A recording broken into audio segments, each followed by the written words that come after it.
Muna Uganda yenna mostly mu Buganda Busoga. Mwegendereze nnyo abantu abefuula abalalu naddala nga balimu oluntuntu olw'Ekinyarwanda. Mwegendereze nnyo abo babi nnyo bangi nnyo bali ku street babaye. Nchidda mwegendereze nnyo ababambega bangi babaye. Mulina okwegendereza gye mulya gye munywa n'abantu abasinga obungi bambega babaye bangi nnyo. So mulina okubeera careful. Kati ng'omukyalo ono njala mwetegereze yeeyifuula omulalu naye ng'ate mbega wa NRM. Mulya bulungi nnyo. Nyabo. Oli wawa? Nyabo. Oli wawa mukwano. Nya anti wa osulawa. Wavuddeyo.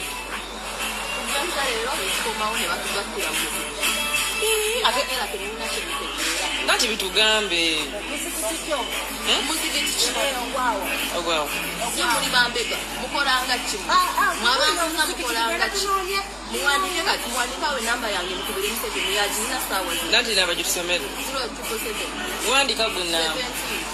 78 60 070 40 38 086. Ojo wandi? Emkopa mabera akonyewo. Togenda nno. Ono tagenda jangu. Jangu. Obategedde ekikeekyo oyo kamujjemu then tuleke tugende ku security alert ey'okubiri. Security alert ey'okubiri gye njagala obbawa njala mumpulirize. Buli Munnayuganda wenna security alert enekwatako niyo okusingira ddala bakandidate ba National Platform n'ekibiina kya National Platform buli Bannayuganda mwenna mumpulirize bulungi nnyo. Bw'omanyi nti information yange kitwala ng'ekikulu njagala ompulirize. Ulira bulungi nnyo security alert.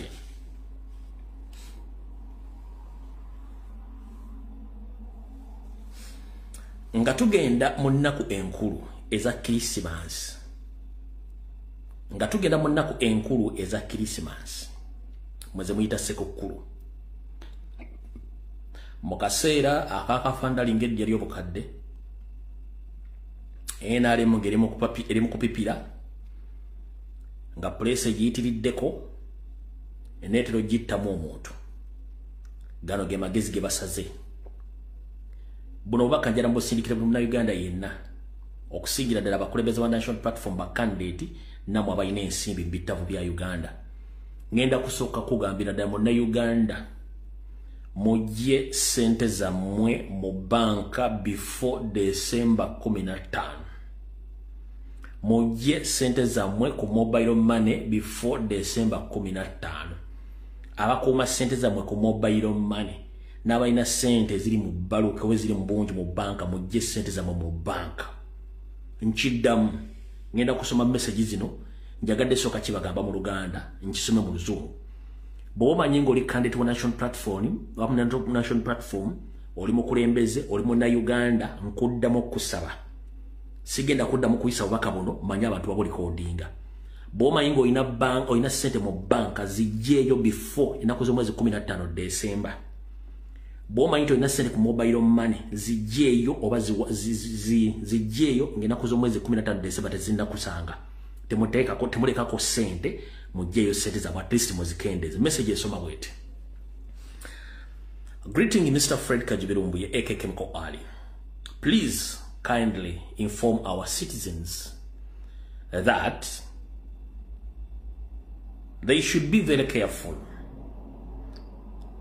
Please inform NOP Secretariat, NOP supporters, and concerned citizens to have their money withdrawn from banks and mobile money accounts because the state is planning to freeze all transactions effect from 15th of December.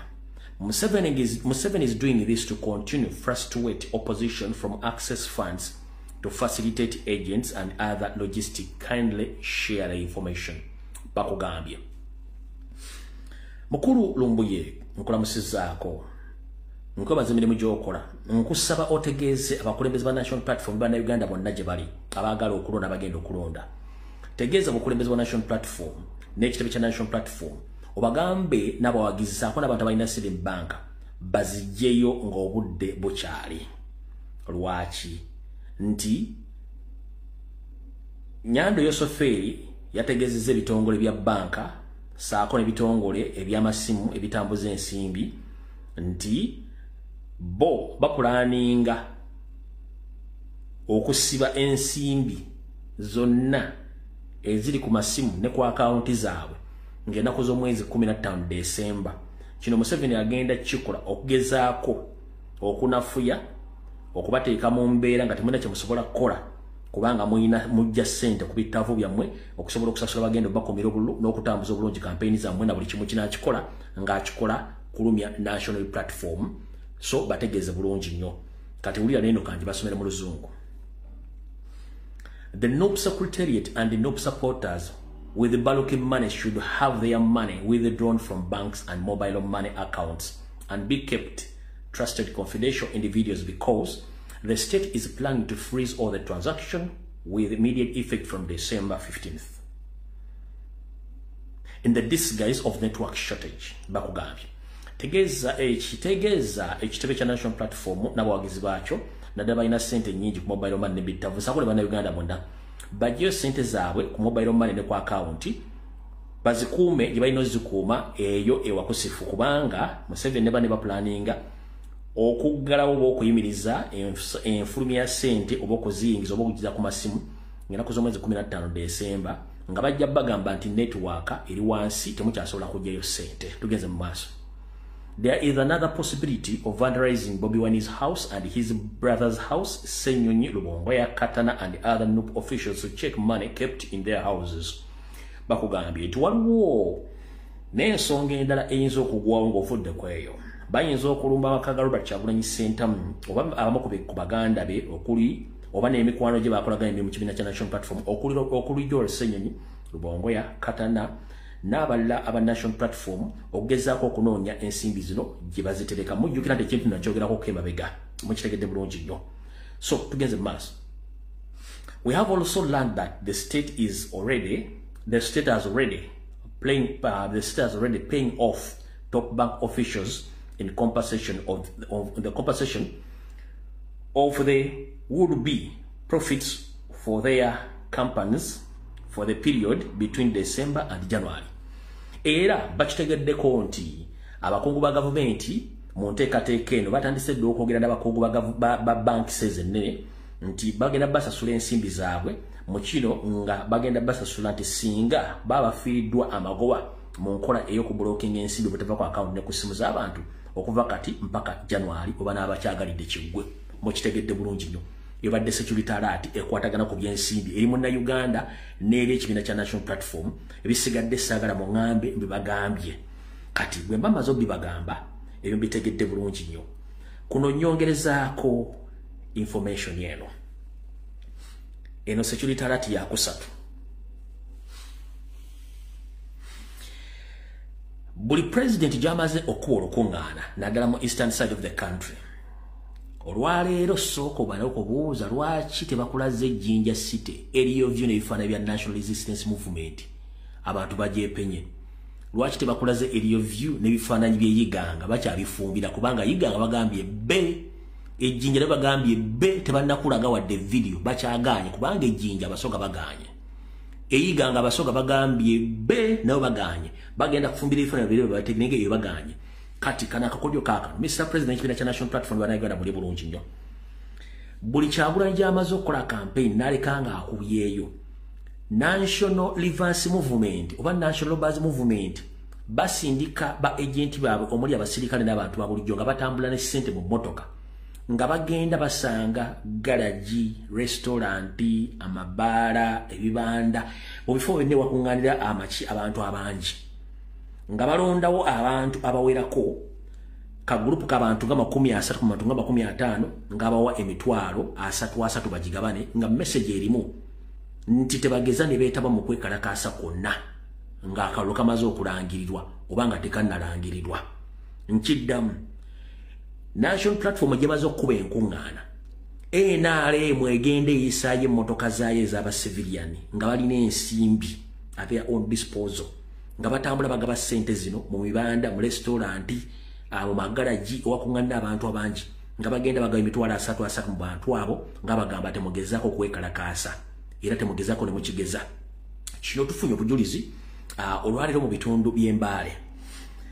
Emmotoka ey'ekika kya Aria UBF 857W ebadde evugibwa omusirikale wa UPDF abasikale ba UPDF nga bagenda Embaale bagenda bamobilizinga ne bagenda kikola eggwanga lyonna nga bawaayo ensimbi nga bapulira abantu naddala abavubuka nti oluvannyuma lw'akalulu oba before nga n'akalulu tekannabaawo tebageza ne bagenda mu kwekalakaasa kwonna nga bawakanya ebivudde mu kulonda obanga bawagira enkyukakyuka basigale waka tebagenda mu kwekalakaasa kwonna olw'ensonga nti Nyando Yosoferi yabategya bagambye bamulonde ebisigale binajja bikwasaganya.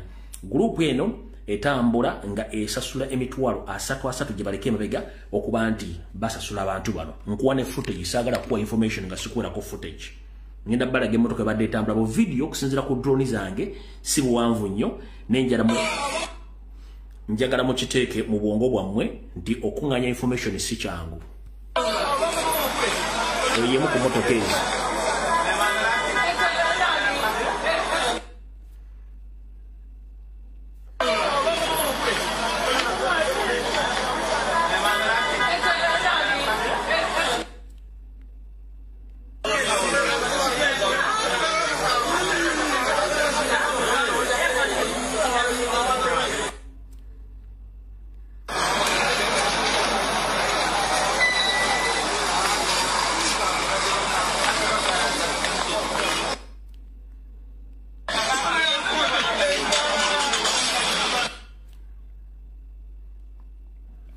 So, security alert jinjagalo tegeza bana Uganda muberenga muri aweya kati security alert ziwedde ngera tugende ku information eyatulese buterevu era akatambi katandikiddewo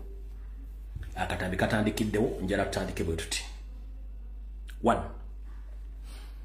njala tegeza bana Uganda mwenna ne bakomredi mwenna abagala enkyukakyuka bakola enkyukakyuka ndi wano bategeza video gye nakola nga njitadde nga security alert ennaku nga nyema bega obaka bwatuuka bulungi nnyo gye bulina okulaga era ne butuuka ne babufuna bulungi nnyo era bamama bufuna buli kimu kiri mulaala kati omanyi bagamba nti olwatasse bonna lumanya wakolawo ki mbaddemu bagamba video gye nakola nga ya security alert gye nayogera obaka bwatuuka bulungi nnyo era bwafunibwa bulungi bwe bulina okufunirwa kati njala bagamba tebaayo mugwagwa yenna atula ku video tebaayo musiru yenna atula ku video naliko okuleeta ebifaananyi kisimanyi ntwamula ne president ate bamwogerako bwe kiti njala kubuuza ekigambo kimu kiri bwe kiti wali olabyeko bwe kyanga tubeera mu struggle nga president agambye nti gundi mugobye wali olabyeko president ng'ayimirira omunaga nti oyo mugobye wali olabyeko omuntu yenna president gwaga nti mugobye abantu begoba bokka kuba system ya president nkozesa nange nkukozese teddayo muntu kola video musimanyi olabamwogeddeko president alina yesime biki no wali olabyeko omuntu yenna nga tumwogeddeko president naga nti amugobye no president alina system nkozesa nange nkukozese information efuluma bulungi nnyo n'agitegeera n'asirika era bw'asirika yamanya ki ekyokukola era asirika busirisi ngera kubuuzaayo wali olabyeko video yonna oba ekintu kyonna president aga nti agobye omuntu kabiri bampuga kabiri yali bagambyeko nti abagobye kabiri basikaisoja kabiri bonna bamuliddemu olwo yali agambyeko nti agobye omuntu abasinga obungi beeguba bokka olw'ensonga mba mumaze obbalabisa oli kasitaafu ka uncomfortable president yasirika busirivu kye bakimanyi kanjala baga tebaayo muntu yenna akusiruwaza musimanyi yabadde ne president buli kimu akimanyi naye olwaliro ngenda kuza omwezi 21 ngenda kusaba we should focus on our main target is Nyando Yosoferi Tibabulwa buli kimu information yatuuse bulungi erina okulaga eyo case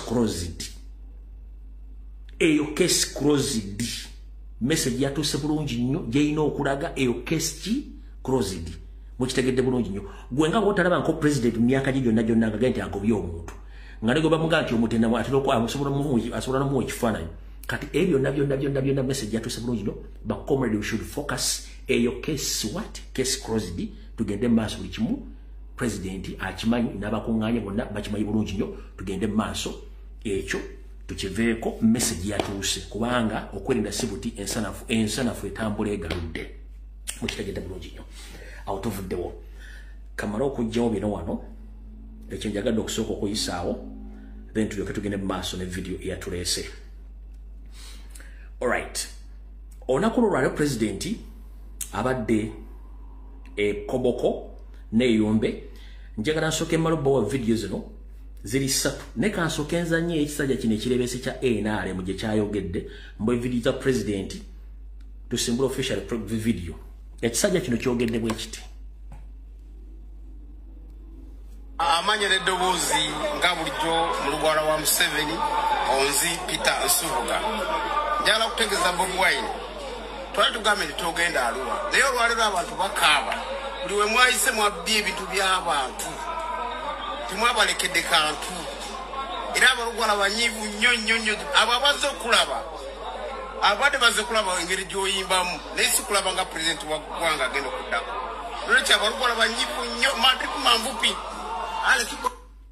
Alright, mukulu mu lugwala wa Museveni nkulamusiza constituent oli bulungi gye baliko gy'otuusaako engalo. Wagambye eba mwagee kyabona tagenda mu Arua era tajja kufuna abantu n'abafuna. Kati the best statement gy'obadde olina okugamba nti abalugwala babyani ababbi abalugwala ekisooka n'ogamba nti bazze kulaba Muyimbi. Tebazze kulaba Muyimbi, bazze kulaba presidential candidate Robert Kyagulanyi Ssentamu. Yes, professional ye Muyimbi, he was an artist. HNCU Nageman, ne bokebera kugola Moses. Robert Kyagulanyi Ssentamu, he was an artist. But now he's pursuing for a big office. That is the presidential, the presidents of Uganda. Kyagoba kati. Nebwe muteeka ekigambo ennyo bazze kulaba Muyimbi njala kubuuza Nyandi Yosoferi yali akola mu ki professionally. What was the Museveni's profession before he became a politician? He was a cattle keeper. So when address the public, please inform the public that Museveni, who was a cattle keeper, and he's still a cattle keeper. Whenever he leaves the office of the president, he goes direct to Chisozi to look after his cattle. So when you address the public, tell them that Museveni's profession is a cattle keeper. So when we Kyagulanyi Museveni mulimu kigwa yali akola before nga tannajja mu office. And I'm here to remind you, okubera president, it is a service, si mulimu. Okubera omukulembeze okuleadinga eggwanga mulimu, service si mulimu, service. That's why after 5 years you seek to be re-elected or re-elected in that office. So si mulimu, okuweereza eggwanga si mulimu, okubera president si mulimu. Buweereza. Singa gubadde mulimu, singa buli muntu asobola okwetandikirawo ofisi y'obukulembeze n'abeera okuba omulimu gwo gwetandikiddewo. Kati gwe mu lugwala wa Museveni simanyi onzi bikoze bitya njala kubuuza buulira abantu omulimu gwa Museveni original mulimu kikulunda nti kyobula ne bwaba avudde mu office ku weekend agenda Kisozi kulabirira nte okitegedde bulungi nnyo. So bwe mba mwogera ebigambo ebyo mubuulire bannayuganda omulimu gwa Museveni omukulu gwali ki oyo tumulese. Katusooke tugendeko ekibadde Koboko. Video muno bwangu nnyo.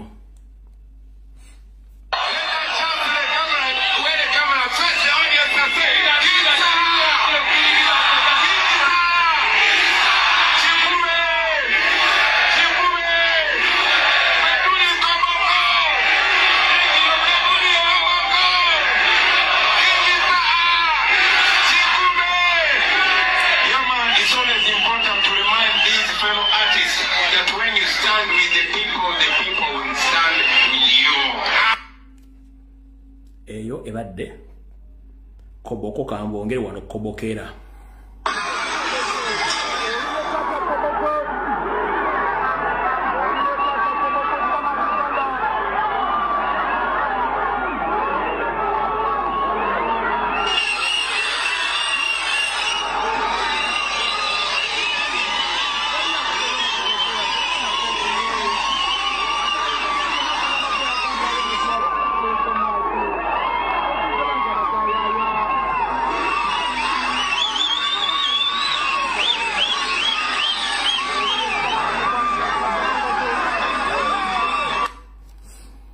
kati bwavudde Koboko ebadde yagala okwegeza mu kutta Arua munatusonyiwa information tugifumanga bwetulako abantu be Koboko mwena mwe bali kwaniza president Koboko ebadde egezamu okutta Arua azindi okwegezamu Arua okugimenya record gye yakoze then bwe tuvudde awo tukomekkereza eyombe president yakomekkereza eyombe yolebadde lale eyombe.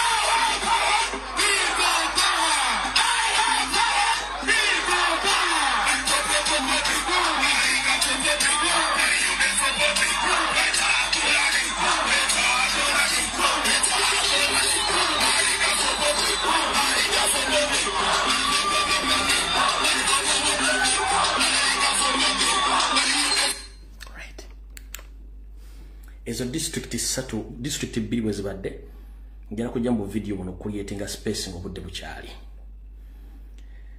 kati bwe tuveeyo kansoke nkwata ekitabo kino mbasomerera yini eno mulyoke mutegeere. Alright,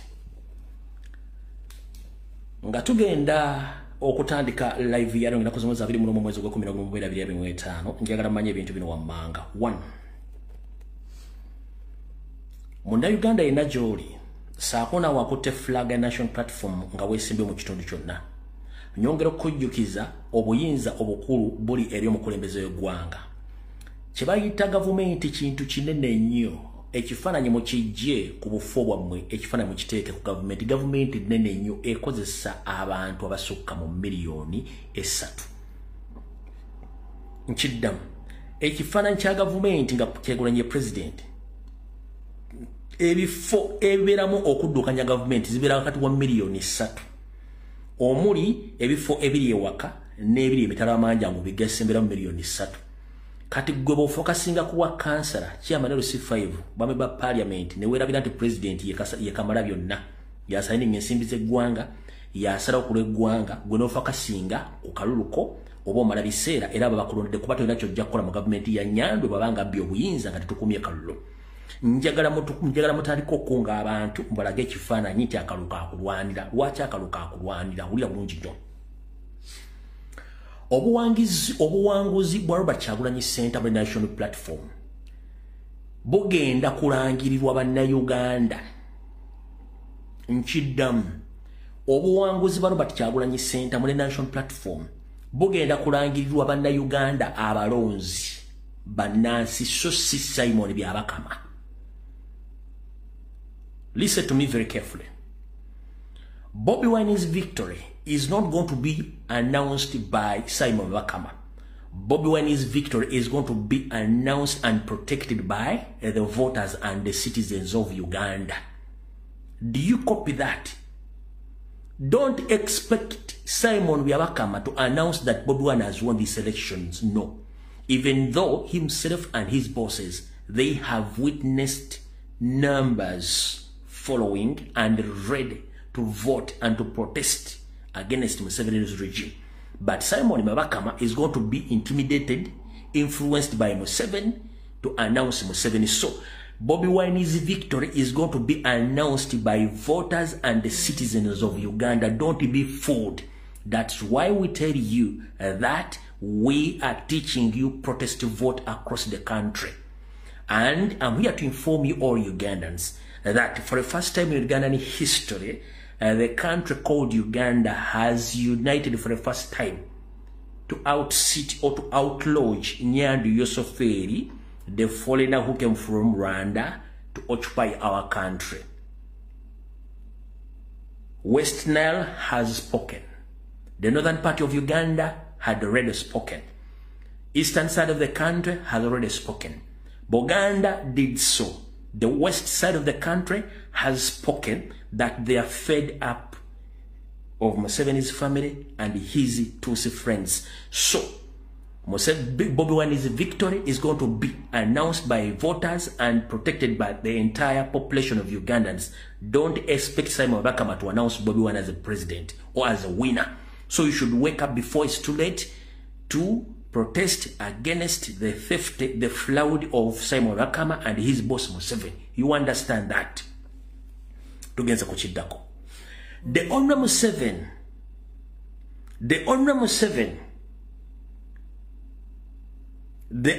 Museveni is going to stay in power is by rigging elections, using security operatives, using security agencies, that is the police, SFC, military, with the help of Simon Bakama and the other courts of law for him to stay in power. But if not this, then that means is nowhere to be seen. So we are already charged to challenge all these obstacles. Mukitegedde bulungi nnyo. Museveni ye okwerangirira kwe agenda kwerangirira nga ayita mwabatinkula abamenyi b'amateeka abaga nti bakuma amateeka. Simon Bakama nga akumwa ku mudumu gw'emmundu, aba SFC, aba polisi n'abamagye. Naye kitali ekyo talina wagenda kujja kalulu. Ekituufu kiri nti meeting yazzemu n'etuula ne bagamba nti ekituufu kiri nti tugenda kukola tutya singa omusajja ennamba zaalina tunaasobola tutya okwerangira ntuwanguludde akalulu. Ekyo ekibuzo kikyali mu ddiyo era tebaafunye ansa, baavuddewo nga buli omu ennyindo yenkata olw'ensonga bagenze okutegeera ng'obudde bugenze. So njagala okufundikira akanyomero kano ngende ku video mbategeeze nti gwe munnayuganda ali eyo gw'olina obuyinza okulwanira kalo Kyagulanyi n'obuwanguzi bwe, so si Simon Bakama. Nga mukuŋŋaanya mu nnamba mu mambuka Maserengeta mu bukiikaddyo mmwe musalirawo eggwanga era eggwanga lyogedde. Nga nfundikira mu kanyomero kano. Zikusanze eyita muzzukulu wa Nambi akyatuula n'oyogera n'otandika okwogera mafuuku liri muzzukulu wa Nambi yagaddwa ensi yonna okuva ebule n'ebweya nga tokimanyi tuli under occupation, nga n'eggwanga lye balitwala, abakunyagako ettaka, abakosse, abasibye abantu bammwe, abakoze buli kimu, nga n'essente bazikuwa nga zimenya mateeka. Kikoze kibi nnyo okuba nti mugenda kwesimirako entaana. Nze buli lw'ensanga wa NRM mwagaliza kufa, kubanga bano kye bawagira tebakimanyi. Tufugibwa akabinja k'abantu abatawera 5,000 nga tuli obukadde na 9 nga bakozesa amagye, poliisi na buli kimu. Muganda wange gwena muzzukulu wa Nambi ng'owagira NRM, wayagala NRM esigale mu buyinza ogwana kufa. Kambazanyira akatambi kano mukategeere bulungi nnyo. Waliwo abatamanya ngamba ba National Reverse Movement abagudde ku kabenje. Wabula ekyabaguddeko enkoko ekikola bazzukulu baayo. Kyekino ekyabaguddeko buli muntu nga bawana lulusu nti baakafa.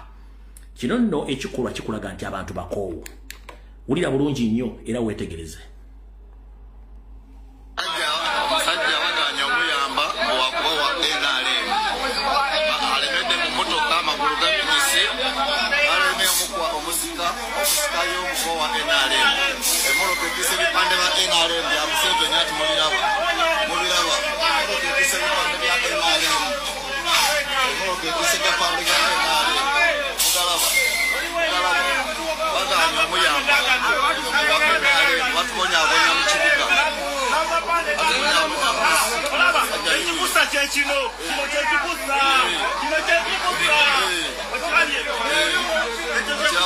olokekisa ebipande bya NRM baganya omutaasa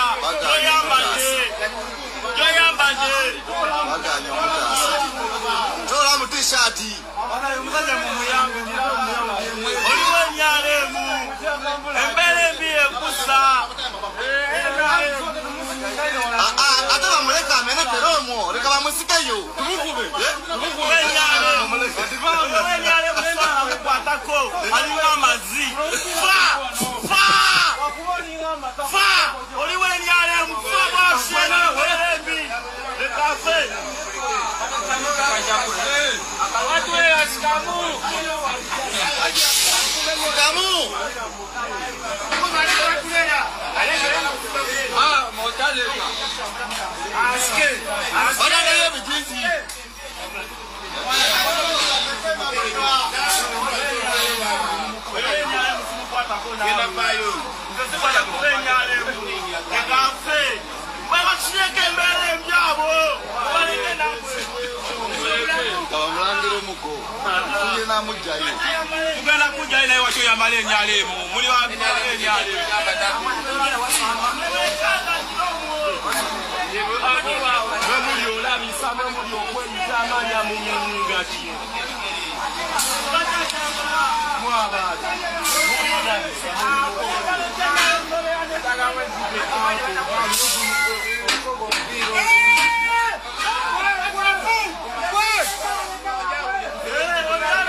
Alright. Embera wekola ki? Wegenda. Kale, kansoke mpisa ono obubaka buno. Olumu no katugere direct ku information eyatulese. Katandike bweti. Boma nti okaba mangu. Oyine mmeme mbi. Wano wetulaga soko ve ojja kudda. Bobo okaba mangu oyine mmeme mbi wano wetulaga vao ojja kudda oluvannyuma. Onakurajjo bwe nakoze video nenkola small nenkola small forensics ku bigambo omwogezi w'amakomera Frank abayine byayogedde ne chairman wa Uganda National Human Rights Commission. Video eyo yatambudde bakasaze mukatambudde kati nkudde emmeme z'abantu zatinkuuse. Era ekigenda maaso mu makomera ekigenda maaso mu community temukimanyi abantu bakambwe nnyo. Naye kyenjagala musooke mulabe kano ke katambi ka Sauda Madada ngenda bawa information from the author's mouth bagenda bannyonnyola te mukaaba. Njagala eyetegerezaako Comrade Olivia Rutaya olunaku lwe baamutaya yayina ekizigiro wano. Njagala agamba nti era bakizigira ajje wano nga sinata information. Lwebata Olivia obanga before Olivia yajjanga mukomera mu court ng'ayina ebizigiro. Ani ajjukira eyetegereza Olivia Rutaya kuba information gye ngenda okuta nzibu mukko. Ani yalabanga Olivia Rutaya ng'ayina ekizigiro nga bamuleeta mu court obanga bamutanga ayina ekizigiro wano. Abantu baabuuza Olivia Rutaya yabeeranga kiki ekyamutuukako. Kyenjagala mu confirming either mukirabo mwakirabako bate mukimanyi information gye ngenda okuta nzibu.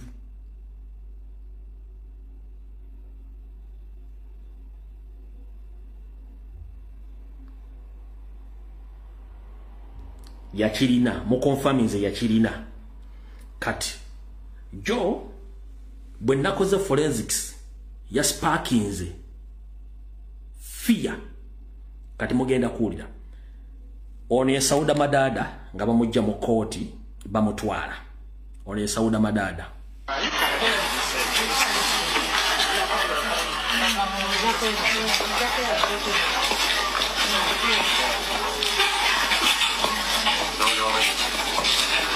now you can exchange, yes?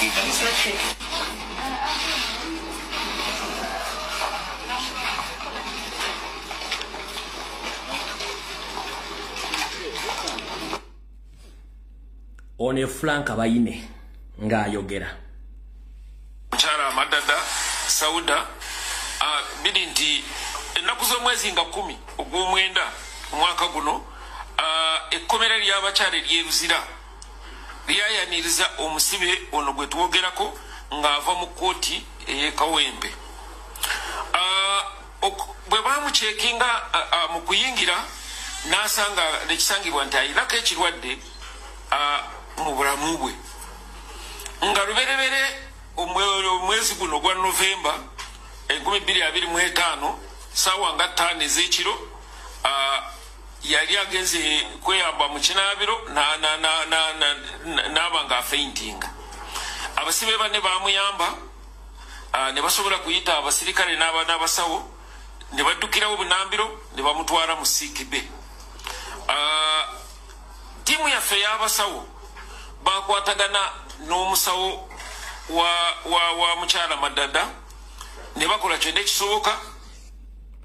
Nkiddamu Sauda Madada teyalina personal physician, bwe tuyita omusawo teyalina personal physician.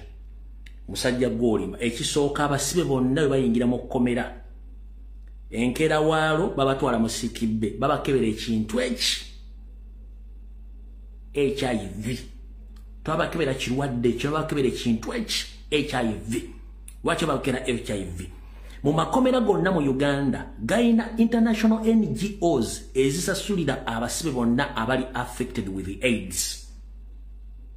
Yensonga lwaki nti bagenda okubajjako omusaayi gwokka kubanga mu system y'abamakomera bagakulira babenefitinga nnyo mu ssente eziba mu buyambi nga za siriimu tebalina kirwadde kyonna kyebakebera. Bayine ngenda kuta concerned citizen wamumunoonya mu mutte yaga nti alredde okufa ne bakoye futwa bakoye fuga eriri makomera. Ono concerned agambye mu track ngamo mumanyi angambye okusinzira ku bwayogedde kanzije njogera ebintu bino wabantu tracking abanziyo banzite tukoya akamanyiiro. Ebigo bimugenda okuwulira si byange bya munna Uganda yasibwa mugenda kuwulira embeera eri makomera saagala muntu akaaba.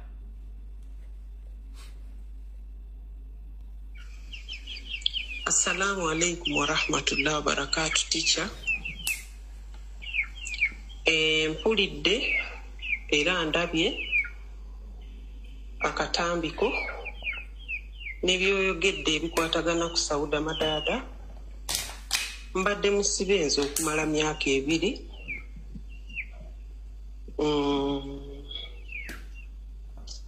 Era nagenda okutuuka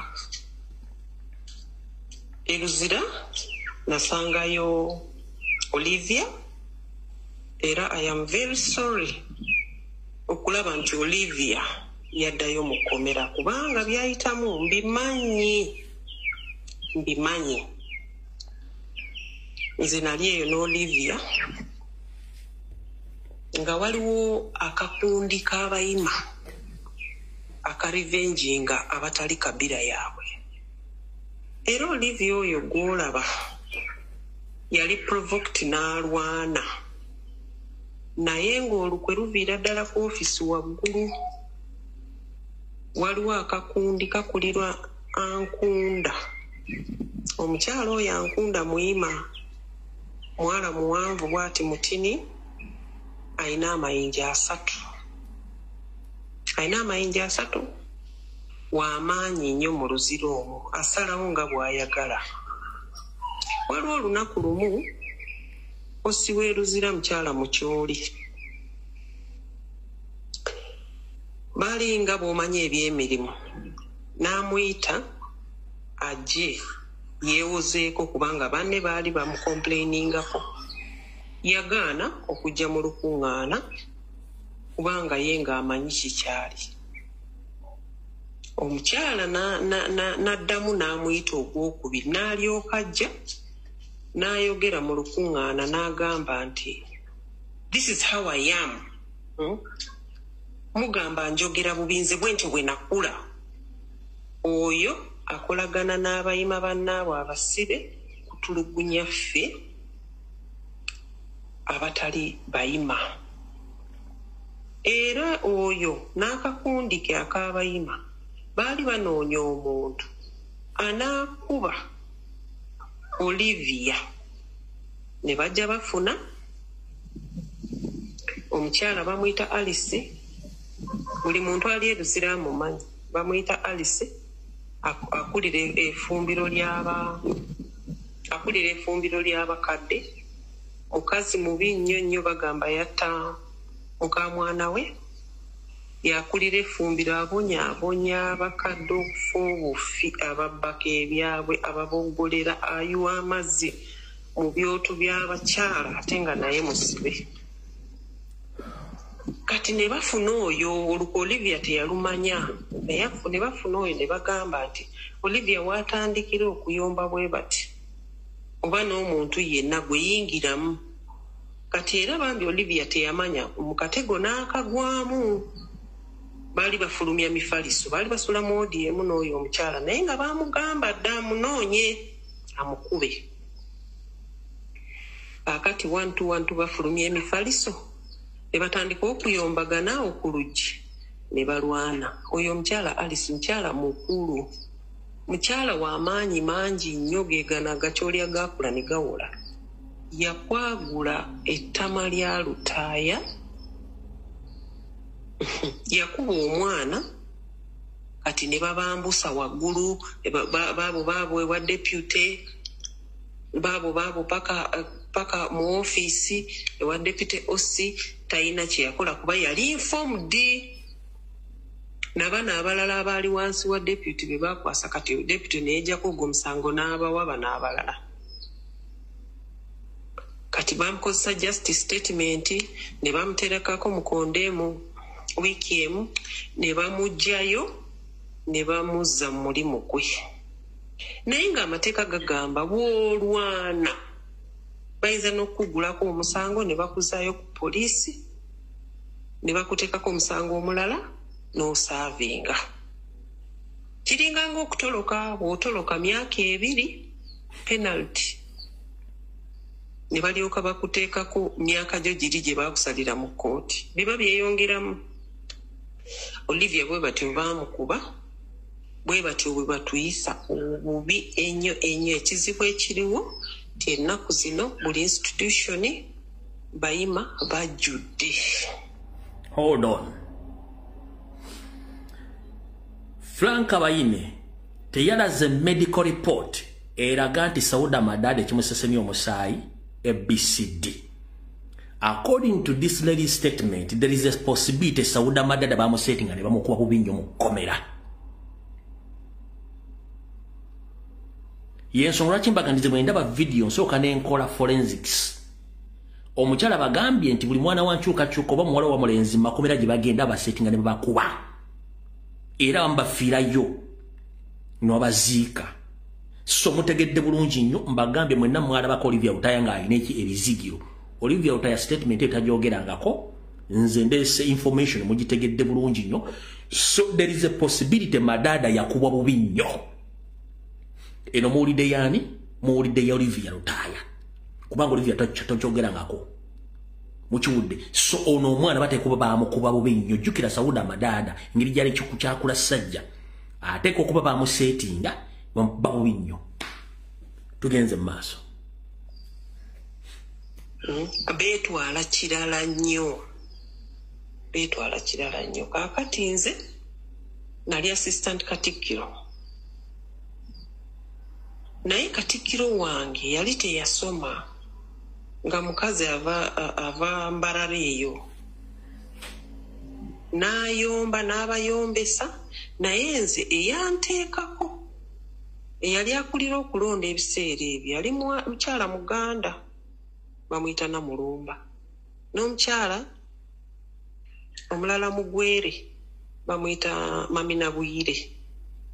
Abo be baalonda ne bandabamu omulamu ne bannonda naye nno munnanga omukazi yanninnyirira kyava ku ki omuntu addeko omukazi yasoma omukazi amanyi Oluzungu omukazi ahandolinga ebintu mu Luzungu erererere kaakati ne bajja balaga Kabaka ebiseera ebyo ng'agenze ku bujjanjabi West Africa ne batandika sebo.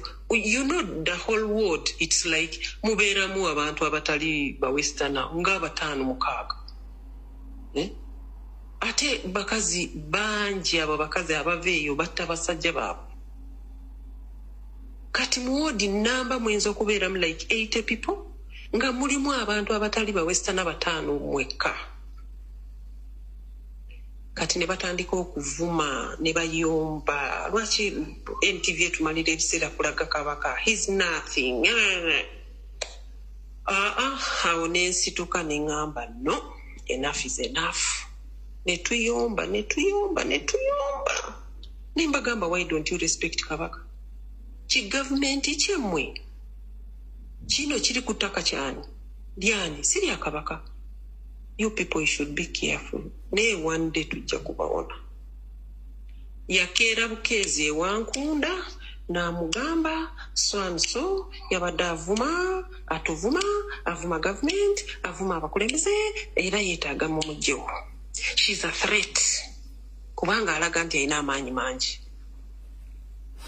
Munange bwe namanya nti anytime kati bankyusa oba okunzijjako obukulembeze nga I don't even care.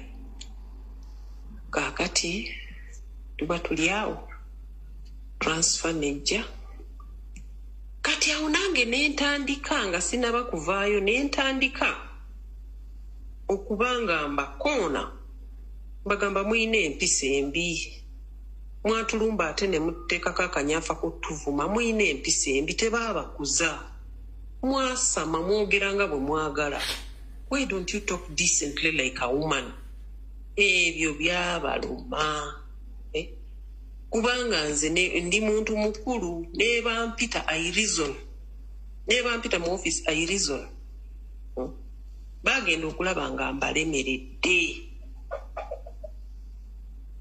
bwe baali bampadde awalala okukola nga bwe bajja okutufulumya ku makya baagala bafulumyeko kabira zaabwe ffe batulekemu tutuuke eri batupanishinge. Nange nenkuŋŋaanya bannamatovu baani neŋŋamba we should speak. Wano tulina kati okwogera amaloboozi gaffe gawulikike. Baalaba mbalemeredde ne bankuba transfer kigo. Kaakati ekigo bwentuuka before nga tugenda ekigo bw'olaba embeera madada gye yabaddemu ne voice note esoose it confirms Sauda Madada mukube ye Olivia teyavaayo kwogera kigambo ekyo mu voice note esoose omukazi aconfirming she was set up by the prisoner warders mu ba profile high criminals ne bakuba Olivia Otaya byebizigire byajja nabyo mwenda mwabire bizigiro. So waliwo embeera enkyamu egenda mu makomera eri bakomredi baffe. Tugenze maaso kati tugenze kigo eno pati tugenze kigo ekigo ng'okubonaabona okuli eyo kasa mmeeme naye Mukama Katonda mulungi. Eyo waliyo ne ttiimu ekuba abaana esamba we nali nkyali Luzira omukyala bamujja kigo ne bamuleeta Luzira omuwala yali wa myaka nga 28 nga baakuba oli era mu Uganda yonna Kigo ina rekodi y'okukuba paka kutta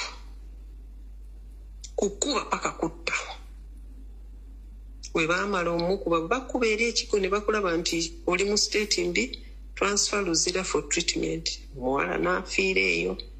Maama we yali yeewuba buli nnaku ng'olwo baamukkirizanga okujja paka omwana we bwe yafa nga tulaba ne basiba omulambo nga tulaba ne baleeta ambulance n'etwala omulambo Mulago bagiteekako ebbaluwa n'egenda e Mulago. Kati gwe nannyini mulambo ofafaganira Mulago kugujjayo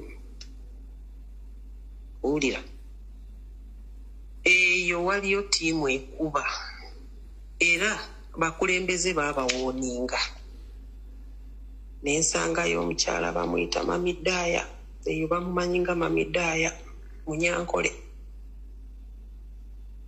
Olunaku lumu enkuba yali etonnye enkuba ng'etonye okufa obufi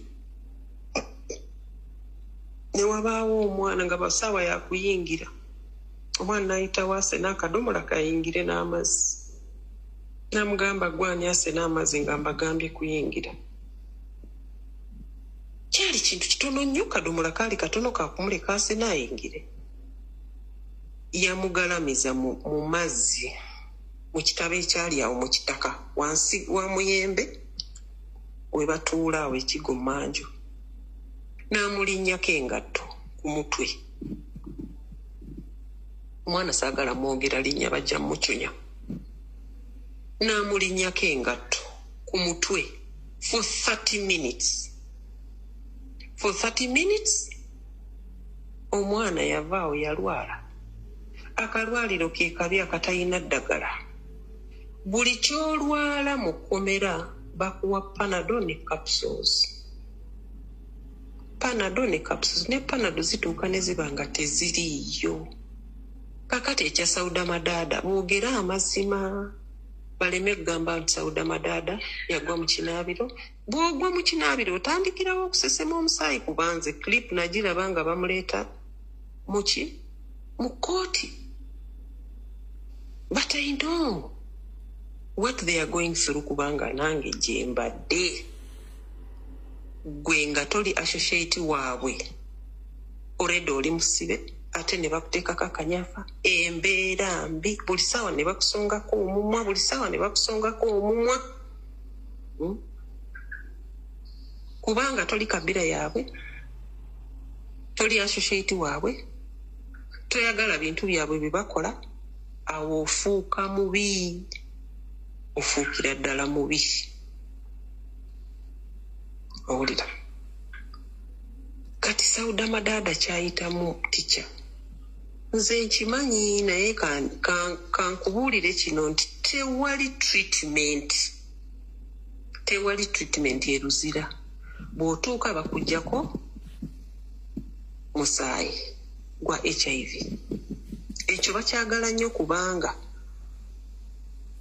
oluusi bakola celebrations kati nga 1st December bajja kukola celebrations gwanakkiriza okwogera nti oli positive oludde nabwo ebbanga era omira eddagala bajja kuwa sukaali muceere sabuuni ennaku eri osanga abaana baterebuse ne babyogera nga tebalina balwadde wabula beetaaga buyambi okiraba olaba oyo sise namujju nze nali luzira sise namujju nga bamuseparati nga bamutwala maternity manyi maternity bwaliwo faaza yagirabirira faaza kasajja kazungu ko kalabirira maternity abakazi abali embuto n'abaana abazaaliddwa eruzira kajja almost after 3 days ne kajja era tekakyakkiriza kuleeta bintu mbuka bikwase management ebigabe kabyetwalira direct era n'ekizimbe ke kakizimba kabyetwalira direct mu maternity kakati namujja omukyala bwe bamuleeta ne bamuteeka wamu ne gundi ne Katanga yafuuka minisita weeri Katanga asula musikbe Katanga buli munene gwe baleeta agaana nti saagala kusula naye lwaki Katanga agaana okusula n'abanene abalala kubanga tikya Katanga yeekoza talina bruises ku mutwe abantu be bakyala Monday to Monday tebaliiko visitation day nga ffe abalala oyo minisita Muhoozi lwabazze kulaba oyo Katanga ayina bwamuyita ffenna mbwa batuggalira munda oba lunaku lulamba oba ki omugenyi we ate nga minisita asobole omulaba nga talaba ebizibu birala abakyala bye bayitamu kati Katanga naye yafuuka ekizibu ayina ssente empitirivu kyayagala kyakola Katanga bamuwa room ku Sikibe ye ku bubwe yagula TV lwaguuga naye olunaku omusango gwe gubeerayo mu kooti abasula nayo abagirako TV ateekako bapasita buli ssaawa teri kumanya musango gwe gutuuseewa. Oyo ye ekkomera lirye asala nawo. Owa welfare asiibaawo akuba amasimu nga bw'ayagala. Tali nga ffe nti olunaku gundi woodi gundi ejja kuba amasimu ate babawa eddakiika 5 naye oyo ye mukyala wa welfare. Abakyala abakola mu welfare balinga 2 naye omu ayinza okusiibaawo nga Katanga ali kuba amasimu ge, abagenyi be bayingira, ayina aba Egyptians abamukolera, buli lunaku bayingira kujja kumukonsultinga, alinga ali ewaka. Abagenyi be bajja buli lunaku wa Katonda. Abeera muli agobamu abaana ababeera abalwadde nga bakaaba ekiro, ng'ayita omukulu ng'agamba bano abaana bankaabirira, nga bajjamu abaana abo nga babateeka awali uncomfortable, naye nga Katanga gy'ali eri ali mu mirembe gye, alya by'ayagala, ebintu bye biyingira nga bwe byagala, alagira nga bw'ayagala. Ekkomera bwe libeera n'emikolo akontributinga. Alright. Nda mu comment section mumbuuza Katanga yaani. Katanga mujjukira omwami gwe bayita Nsenge yali ava okukola omukyalo ono yali ava okukola is that omukyalo ono yali ava okukola badoza husband n'amuggulira mu kumuggulira n'amutomera n'emmotoka n'amuttirawo. If I'm not mistaken doza yoyo bwe baserabidde okusinziira ku windows zange. Omukyala yatta bbaawe ng'amukonyesezza emmotoka ng'ayingire waka yoyo Katanga ndowooza. If I'm not mistaken, I'm starting to be corrected. Abali mu comment section mubadde mumbuuza Katanga yaani. Kati kuno mumanyi muliko abamanyi information bulungi. Bwe banga si yoyo muntereezaamu. Ne bwe mba nzijjukira bulungi na windows zange yoyo omukyala yakona bbaawe emmotoka n'amuttirawo. Bw'aba si yoyo mumpabulemu. Yoyo mbadde mubuuza yatta bba. Yo bwe baserabidde yoyo. Kubaka nukana atira okuggwa. Yabagulira tent, yabagulira obutebe, oli eri yafuga mukyala Katanga. Buli kimu kimutambulira bulungi mu luzira, kubanga muyima, kubanga ayina ssente, kubanga y'omu ku bo. Byebyo tikya enaaba nfunye obudde obulala nja kubuulira ebirala naye aspanaawo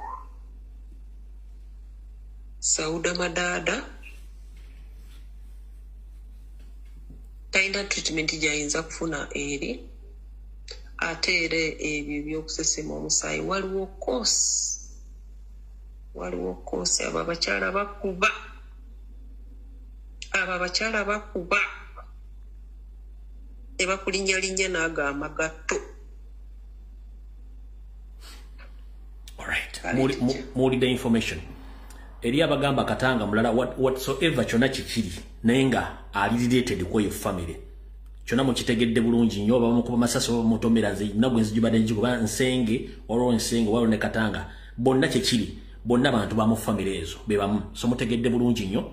Yeso lwaki nakoze forensics ya Katambya. Kati bamala okulira ebintu ebyo. Ngenda bawa information naye kansooke malo basomerako olukalala lw'abakulu abali mu poliisi bonna mulyoke mutegeere mulyoke mwebuuze tubaga tuli under occupation. Then bwe mala okusoma amannya gano mutagingire Kenzo mutagingire ne Nyamutoolo mugenda kuwulira tugenze mu maaso amannya ag'amazibu ga kusoma naye ngenda basomera. Eno buno bwe bukulembeze bwa Uganda Police era ne meeting zitula mu Luki zitula mu Lunyankole stroke Lunyarwanda. Uganda Police leadership seems to conduct its meetings in Lunyarwanda or Lunyankole. Hear this. Nti obukulembeze bwa police bonna batuza meetings bayinza okubatuza meeting mu Lunyarwanda oba mu Lunyankole. Uliriza bulungi nnyo. The Inspector General of Police IGP Abasi Byakagaba yajikulira waggulu.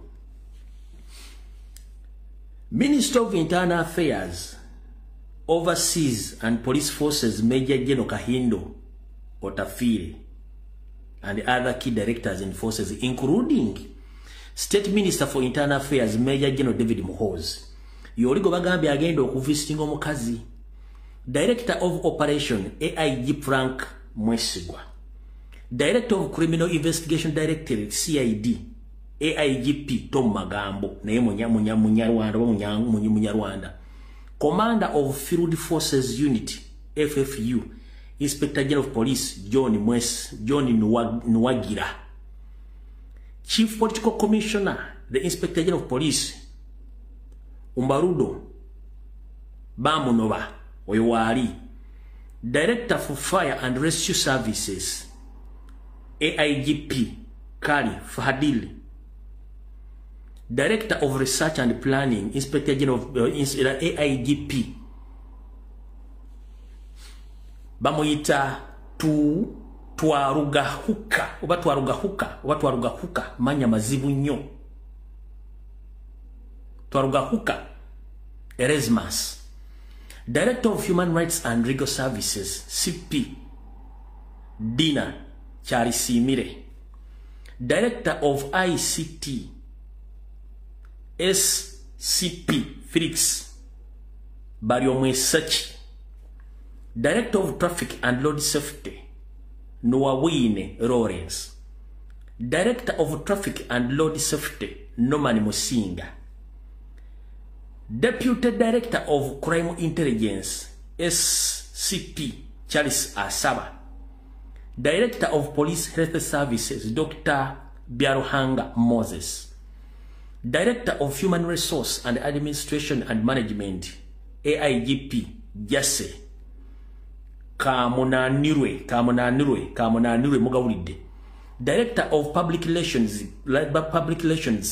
ACPA Lushoke Kitumwa. Note, AIGP stands for Assistant Inspector General of Police. ASCP stands for Senior Commissioner of Police. CP stands for Commissioner of Police, and SCP stands for Assistant Commissioner of Police. In a country which has more than 50 constitutional, in a country which has more than 50 constitutionally recognized ethnic groups, tribes only seems to be capable of occupying public offices. No wonder it has turned into a partisan service governed power. Muchitegedde chetuyita occupation. Tugenze maaso. Omukulu Kenzo mumwetegereze nnyo nga ayogera ebigambo. Jjukira naye wakawo mentality mwamutegeera kati tekyaliko question mark. Baada mujja ka interview n'ayogera ebigambo ngenda kusanyako eddakiika 2 then batere voice note oba voice recording yali nkinze nga banegotiating engeri Nyamutolo gyagenda okufunamu ekifo kyo one opposite bwe mali bero ntugenda ku part 2 ya video oni yabadde Kenzo ng'alobootana. So for example, Mukamyufu akawedde Akennebbi incumbent yali namba 2 twamusinga obululu emitwalo 4 namba 2 Honorable Fiona Nyamutolo yamusinga obululu emitwalo 4 kitegeeza owokubiri yamusinga owokusatu yamusinga bumeka kuna yamusinga bumeka. Hold on, Kenzo. Ogambye mukalu akawedde. Mukalu akawedde wali Nyamutolo. Nyamutolo yali mukazi wo. Nyamutolo azze wano recent nga tugenda mukalu kanu. Nyamutolo yali mukazi wo. Lwaki obuzaabuza abantu? Bwe bakujja ku interview nga mubaaki nga kiri ekintu kyengenda okweexposing olwaleero. Mukalu akawedde wali Nyamutolo. Mukalu akawedde wali Nyamutolo. Tugenze maaso kankabaddize muwulire reasoning capacity ngenda babya. So for example, Mukamyufu akawedde Akennebbi incumbent eyali namba 2 twamusinga obululu emitwalo 4 namba 2 Honorable Fiona Nyamutolo yamusinga obululu emitwalo 4 kitegeeza owokubiri yamusinga owokusatu yamusinga bumeka okuna yamusinga bumeka kyonkikulekedde wamaanyi nnyo yali unopposed from the word go teri muntu yenna yali ali willing mwesimbako Nuupu nezanya politics gweri mu kuzanya kati nga baagala ekintu kya Nyamutoolo kikolerako amawulire ne sente za nominating omuwalo ebyo bazimuwa okitegera okusinziira ku gempulira okitegera kaakati bwe bagaba nga agemunku bwe bagalaga Kenzo ogambye nti from the first day Nyamutoolo yali unopposed naye Nuupu nga bwezanya ebyobufuzi byayo nereta candidate nemusimbawo nemuwa ne sente kati ate ogambye mukazi we yali unopposed ate n'ogamba Nuupu nga bwezanya ebyobufuzi byayo yaleta candidate nemuwa sente nemunominatinga ekituufu kikiwano Kenzo amazima ogamanyi watuuka ng'oli frustrated nga bw'eri enkola ya Museveni banne ne bagamba eno embaata ya neti kabuzi eyinza okudduka katugikwase omu ku bawala baffe abere naye tajja kusobola tuddukako ensonga lwaki Kenzo okyalemeddemu NRM si bagamba nti ojagala mazima ogamanyi bakukwasa Nyamutoolo nga kontrola era yakukontrolinga tokyasobola kudduka mu kintu kye bayita National Resistance Movement kubanga bakukwasa omu ku baana baabwe akukwata entegetege oleme kuvaawo ekyo nawe okimanyi bulungi nnyo gogambye mbu national platform yazanya emiza atoga mukazi oyo yali unopposed from day one aye n'ogamba Nuupu ezanya ebyobufuzi ate nereeta omuntu ne munominatinga bwe mala omunominatinga yavaamu atya mbadde nga Nyamutoolo yakola bino bigenda okuddako wuliriza pay attention to details kweno call between ab'ebyokulonda ne Nyamutoolo n'aba NRM. Pay attention to details. Ono Nyamutoolo nga bakola olukwe.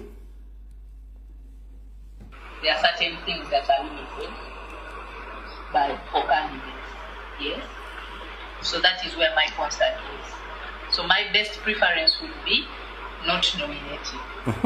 So that it's clear that she's unopposed, and during that period, mobilization for the president, and then me as a candidate, I can do whatever I want for the people without any speculation of media. And I know, I am very certain, Nyangati be jumping to try and take me on the legal path. Because one, I'm a national figure.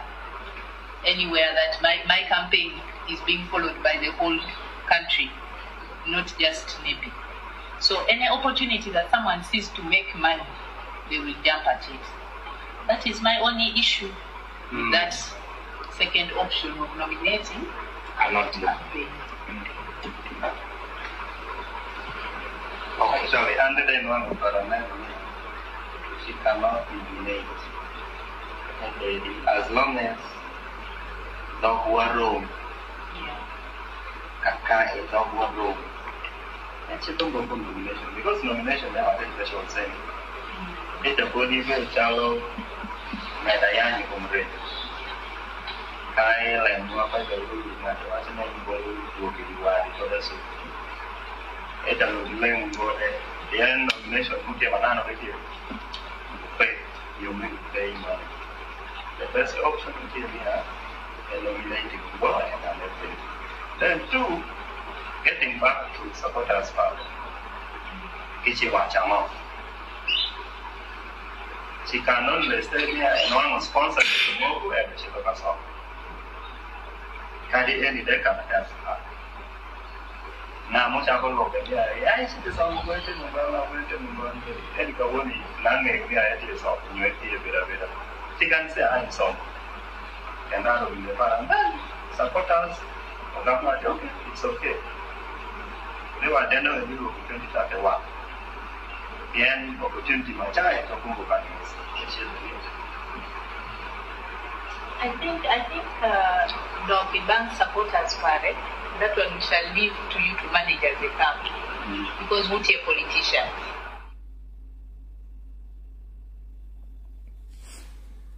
So Kenzo owulidde ebintu bya mukazi wo n'enteekateeka bwe yali ffe tetulina buzibu naawe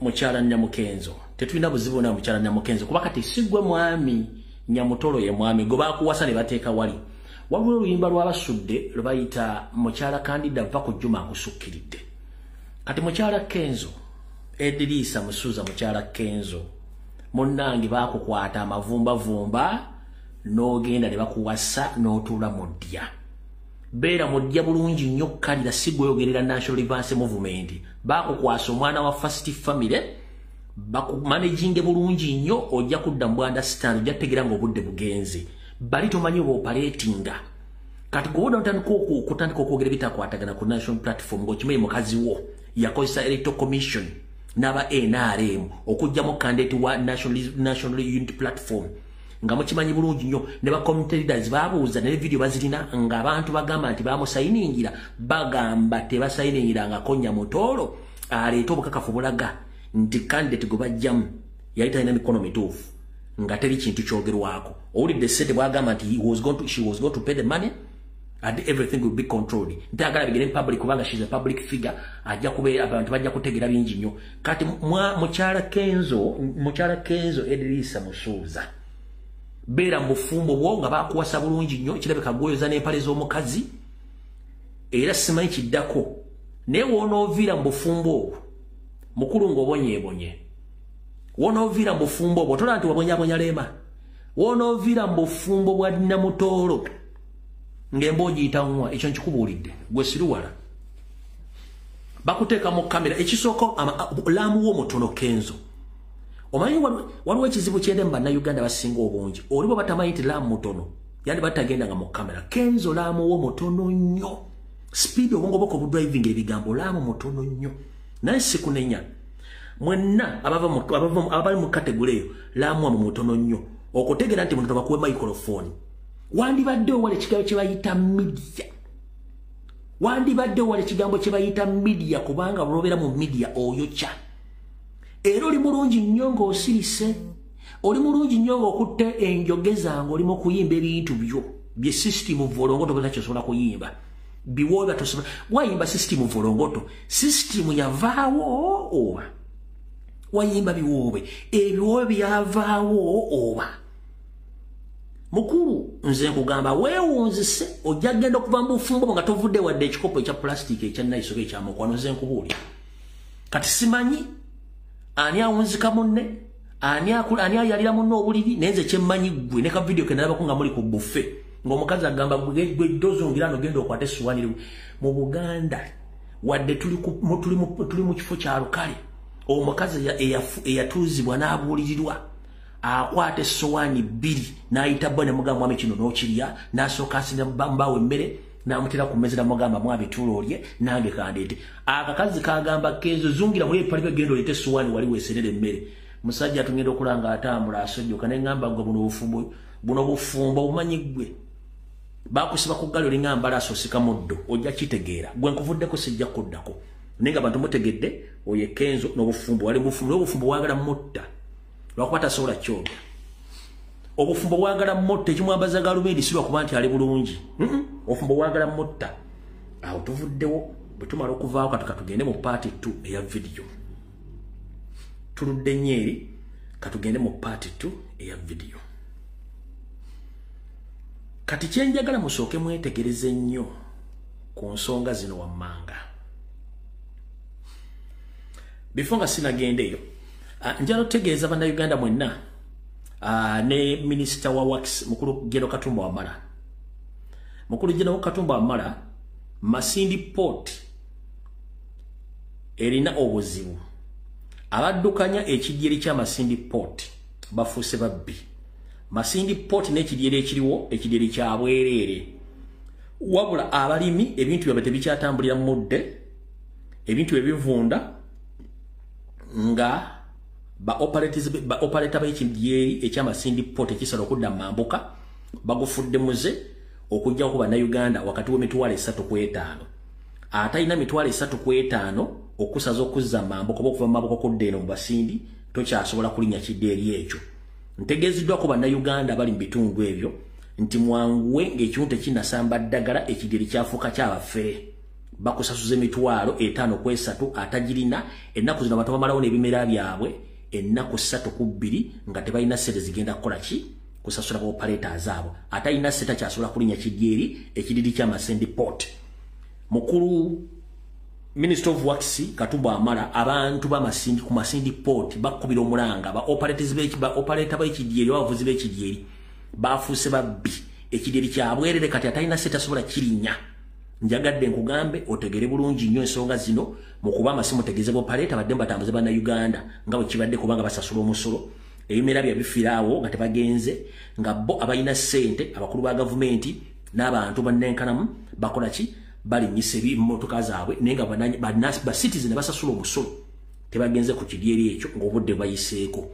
Footage nandi mutadde naye ajja kuleeta obuzibu. Footage musirikidde naye nga gundi mukulu Katumba Amala kitegere nti ekiddeeri ky'Emasindi oba kitwa Masindi Port kifuuse kyabaffe abantu babajjako ssente naye nga ate ekiddeeri kirina kubeera kyabwerere. Awo tuvuddewo.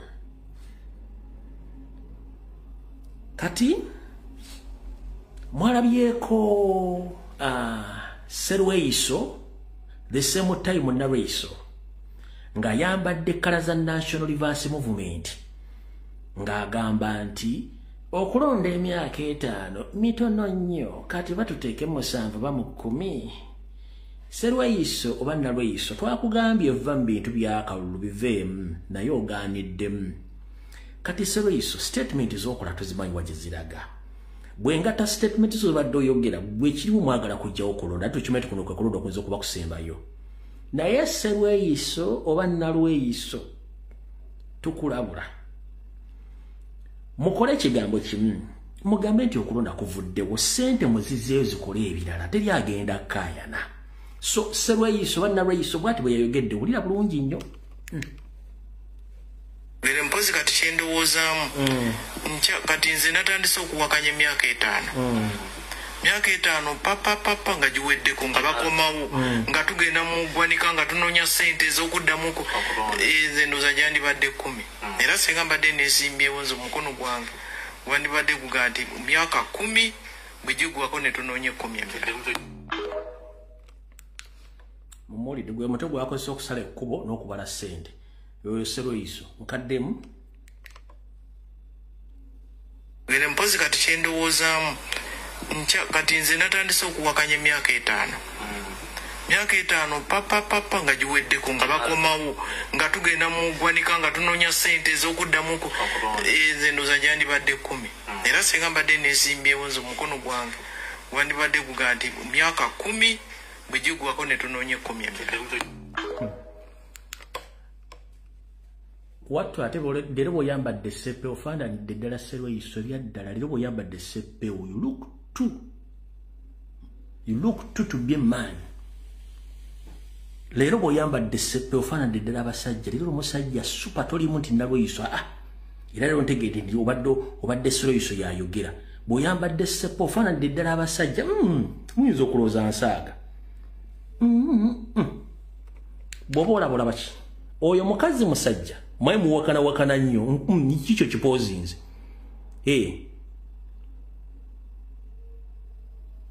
Serweiso lero afaanidde ddala abasajja gwolowooza oyo mukazi omanyi yebuzaabuza she's 2 in 1. She's 2 in 1 lero afaanidde ddala abasajja. Lero afaanidde ddala abasajja era bw'aba ayogedde mumule bulungi nnyo. Kati bwe tuvudde awo waliwo ono kazini brother wa Janet Kembabazi. Kazini brother yayogedde bw'ati. Kazini brother yagambye bw'ati. Mugende mbagamba abo abatikuba amayinja bakyagula nti mwali bakufa naye lwa NRM mwawona ne mukula. N'olwekyo njagala bagamba mugende mbulira abantu amazima nti abantu baali bakugwawo naye NRM ne President Museveni ng'agigayidinga y'ensonga lwaki weetuli. kati oye kazini alikuwa Luganda kujira tiyagambye bwati kankodiremu sigenda kubikusigenda bikwogerera ulira ono bwayogera lwasande bwatu byeyogedde mugende mbagamba abo abatukuba amayinja bakyagula nti mwali bakufa naye lwa NRM mwawona ne mukula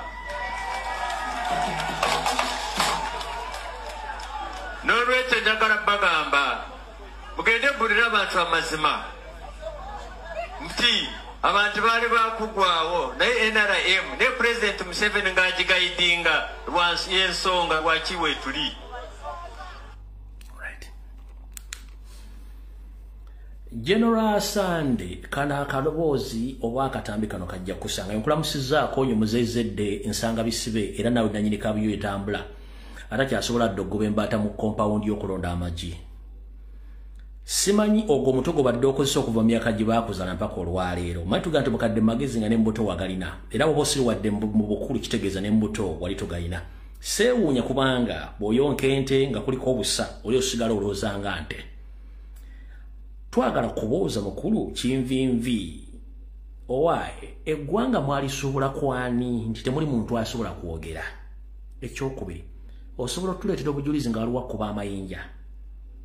Ekyokusatu Museveni ye atandikawo Uganda oba Museveni bw'avaawo Uganda tebeerawo.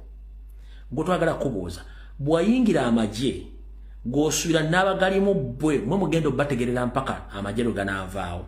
Amagye tegavaawo gajja kubeerawo mpaka ne Uganda egenda kubeerawo mpaka.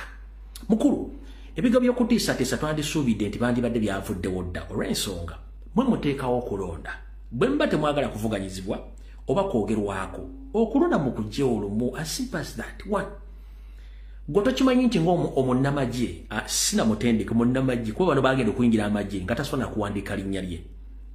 Gwe tomanyi nti ssemateeka akugamba munnamagye tosekeddwa kwenyigira byabufuzi. Tokimanyi nti ssemateeka akulagirira nti okutiisatiisa kimenya ssemateeka. Ne gwe noddaawo ne mutiisatiisa abantu simanyi NRM kati kankubulire Lwasande. Oli Lwasande olw'okuba nti oyina emmundu awo. Emmundu oba teriiwo teri Lwasande oli Lwasama kubanga byonna byoyogera basing on the reality obyogera oyina emmundu. One, ensi Uganda yaliwo n'abagisookawo baagivaamu n'abaliwo baagivaamu n'abaliwo mugenda eri abagenda ogiddamu naffe tugenda kuvaawo waddewo abalala. So in the best interest of all Ugandans and the next generation, I think we should fight harder to change the narrative of those so-called we fought. We fought for who and who sent you in the bush? The reason as to why all of you went to wage a war on the previous government is because you had your personal interests, which interests now are visible, that you are creating an empire, which empire was kept under the bed. Nobody knew about your mission, but as we speak right now, we know your mission. It was about all keeping the Tutsi empire, 50-year plus, which is now being dismantled by the generation which is taking place right now. So I'm not surprised to see these ordinary people, the so-called generals, the uneducated fools coming out to threat, to intimidate people about their rights. We are not intimidated. If you set up elections, it's a free and fair election. Anyone can be challenged. The winner takes it all. You understand? So coming out intimidating people that you fought, who sent you in the bush? Can you provide evidence that one of your relatives, friend or family member lost his or her life in the Royal War Triangle in the 1980s? It was Baganda, and there's still Baganda and other tribes. Stop intimidating people. Mulekera okutiisatiisa abantu. Toyinayo wadde akakoko akalujumba akafiira mu lutalo. Toyinayo wadde omwana wa Muganda wadde ani yenna yafa mu lutalo. Abaafa baali Baganda. Nakati mukyatta Baganda. Mwe mwajja mulina ekigendera kyammwe, interest zammwe. Ffe tetwalina bigendera. Ekigendera ky'Abaganda kyali kyakunula ggwanga kulire kalitambule nga bwe lirina okubeera.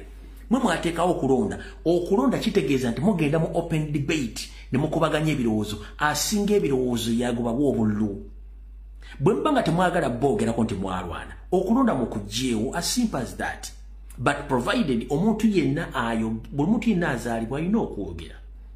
Ne bwe tugenda muleeba omukazi n'azaala omusawo afuba okulaba nga akaana kano at least yakasunako kakuba omulanga. Bwe katakuba mulanga eba tabbu. Kubanga baagala bamanya akaana kano kanaayogera oba kanaasobola okukaaba. Kati bwe tubanga mu ddwaliro batuzaala batusuna tukaabe. Ogaana otya omuntu w'okwogera okukozesa constitutional right ye nga temwagala muntu ayogere. Please bajje nomwenda buno bakabamwe ne bannamagye. Amagye is a service to protect Ugandans and their properties.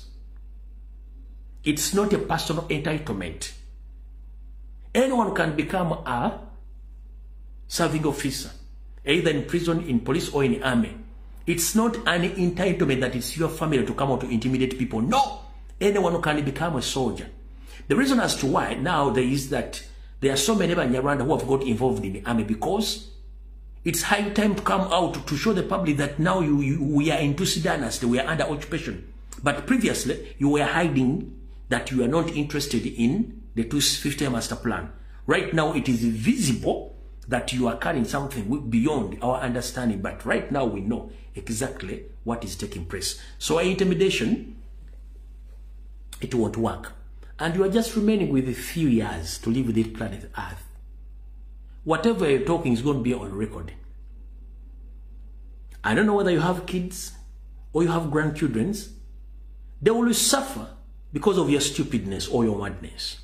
Any statement you make on TV, on radio, that statement represents your children, represents your grandchildren. They are going to be answerable for the crimes against humanity. Remember, one of late Gaddafi's son, right now, he's in Lebanon facing charges, which charges were committed by his father many years ago. The boy was very young. He knew nothing about that crime, that one of the Lebanese citizens was killed or murdered in Libya. But after the fall of his government, the son of Gaddafi ran from Libya to Lebanon. He was arrested there and was charged according to the death of Lebanese citizen during his father's what? His father's rule. So the same thing you are doing right now, coming out publicly to intimidate people. You know that you have a family, you have grandkids. They will face the same consequences Muhammad Gaddafi's son is facing right now in Lebanon. Oshitegedde bulungi nno. G'omunnamagye ali owolijjero bw'olikkano bw'ali ani mulekera okutiisatiisa bannayuganda. Emyaka mufuze emyaka 4. Muteekawo kulonda nga mwagala bavuganye. Muwoza mwalwana application mwagikola nga mugenda mu nsiko. Mwagenda kulwana lwa personal interest. Buli kimu kifunye. It's high time nazino bulungi atera na nnyuka. Nalime wagonda nnyuka. Bwemba temwagala kubavuganya mujjewo okulonda. Buli kikolobero kye mukola omwana wa muzzukulu wagenda kisasulira. Ng'obudde butuusa. Nkunyumiriza omwana wa Gaddafi batta omusajja mu Lebanoni nga kitawo akyafuga muvubuka muto nnyo. Gavumenti bwe gwanadduka Lebanoni bamukwata bamusiba. Ne bamuvuna n'emisango tekiyeeta bamukutta. Kati mmwe mugenda kujjawo ekyokutta Abaganda akakadde kamu n'ekitundu eruweero. Mugenda kujjawo obujulizi obulaga nti mwetaba mu kitta bantu e Rwanda.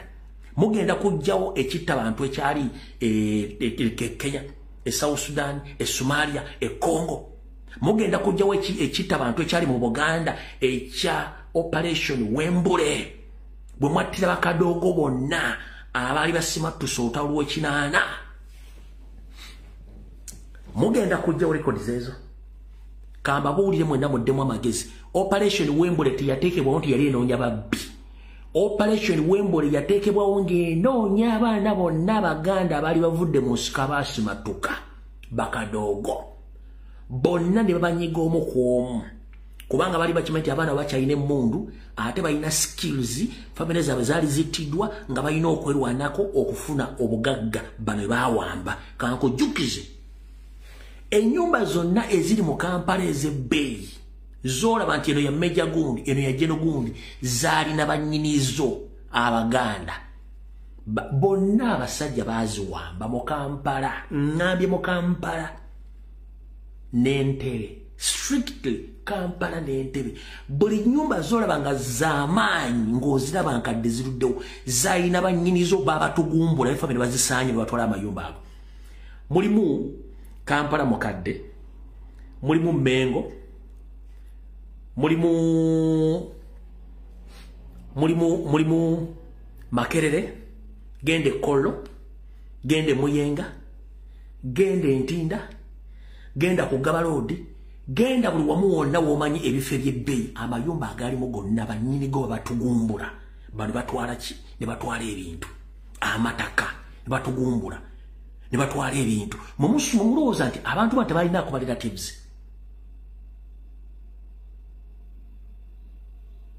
Era mukyali mu nkola egamba nti mugenda kutta abantu mutwala ebyabwe. Mumuyina monopoly nti mugenda kubeera mu bulamu n'okusigala nga temuvuddewo.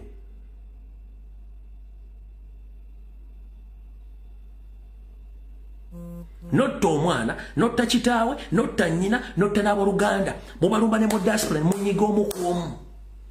Yonna nangu ne mubatta ne mubamala ne mutwala ebintu byabwe. Muli against Baganda, muli against Banyoro, muli against Batoolo, muli against Bakonjo. Entebbe radio yonna mugitutteko amataka mugamba wuyo yasembayo okubeera victim. Goma kubya amasasi Entebbe kati abaana basobola baguzaayo. Baguza Mozit Australia Australia baguzaayo. Baganya ofuna justice.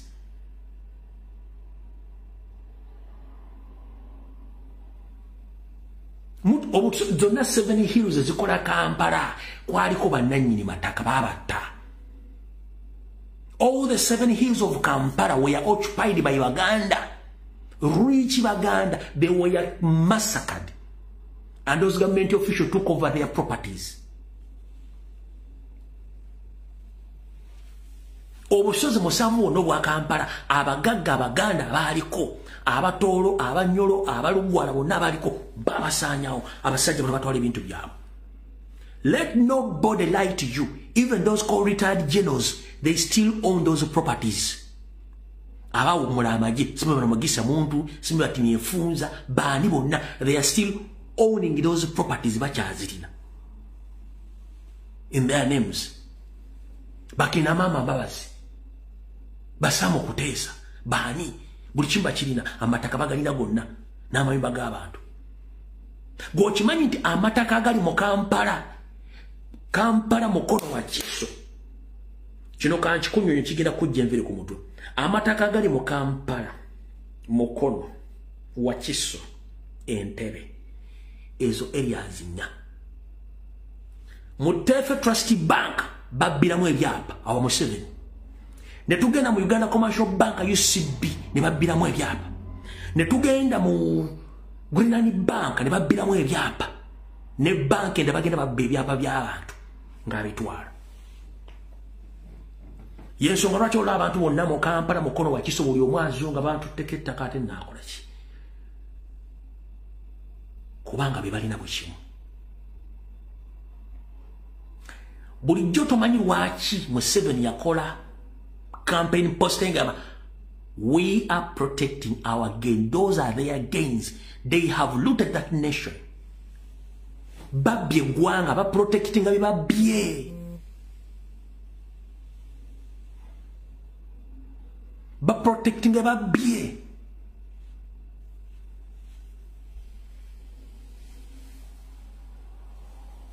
Carlos Katsa ngambe the cooperative what? Even the cooperative bank. Ye cooperative bank zona bank ezali mu Museveni nga yakawamba. Zona zali mu ebyapa by'abantu. Zona bazitwala.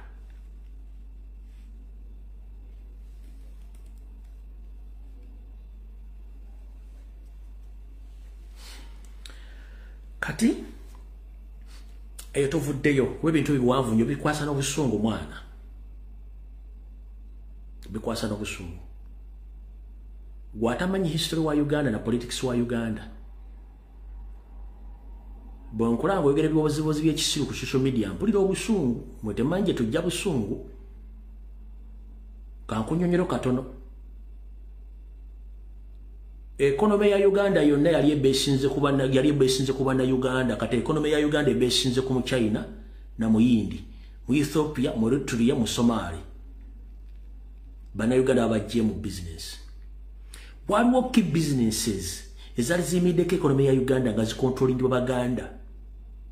Mwe mwali transportation oba transport.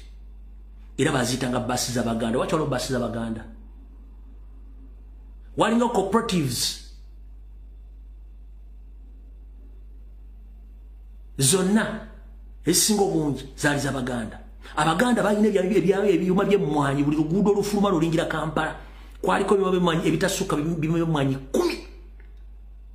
Byonna byaggwaawo.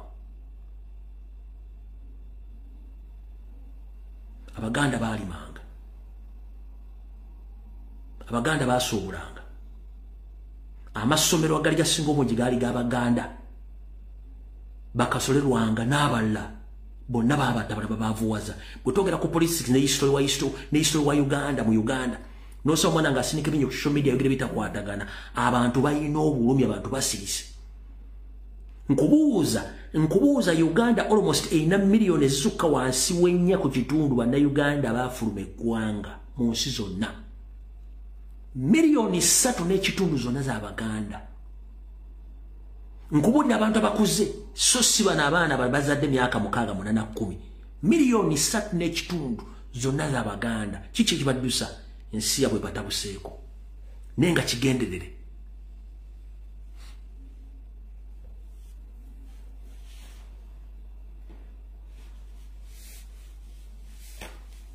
Gwe tebakulya nti akedi zonna mulimu ey'Omuganda. Abaganda manye bibox.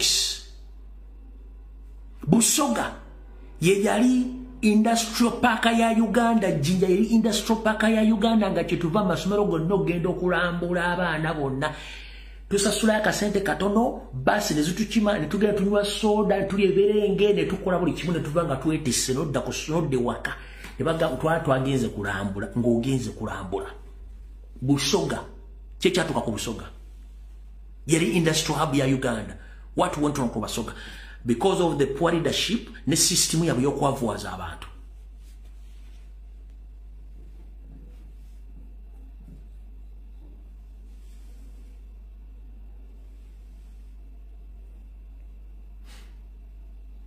Kati waliwo kye nawulidde eno proposal mugirinde eyinza okujja. Bino babajjako emikono gyammwe ne details zammwe gye muddukidde mu nsi. Nawuliddeko mbu Museveni aproposinga okunegotiatinga ne gavumenti ezimu mu diaspora. Bannayuganda babenga ku ssente ze bakola mu nsi ezo. Uganda efunako at least either 2 to 5% omusolo ku ssente ze bakola. As long as oli muna Uganda naye siroza ne kinaakola. Proposal eyo gyeri. Manyi kuno kuliko abakiwuliddeko. Proposal eyo weeri nti muna Uganda yonna gy'oli bamaze okujja kodi n'okumanya enfuna na buli kimu kyonna bajja ku negotiating ne government nti bannayuganda bali mu nsi ezo at least ku ssente ze bakola babajjeko omusolo gwa 2% nga kudda mu gavumenti ya Uganda. Mujja kiwulira. Nakiwuliddeko. Nkyakikolako forensics nkyakinoonyerezaako. Nenga nakiwuliddeko mayinze ganti kyembako na confirmation njija n'ekikuwa kyempuliddeko n'enkusumirako n'okola ki ne weetegereza. Nakiwuliddeko Samoya nenga mukyetegereze kiyinza okujja. Bino byonna agamba nti politics takwatako. Politics akwatako muganda wange lwaki? One.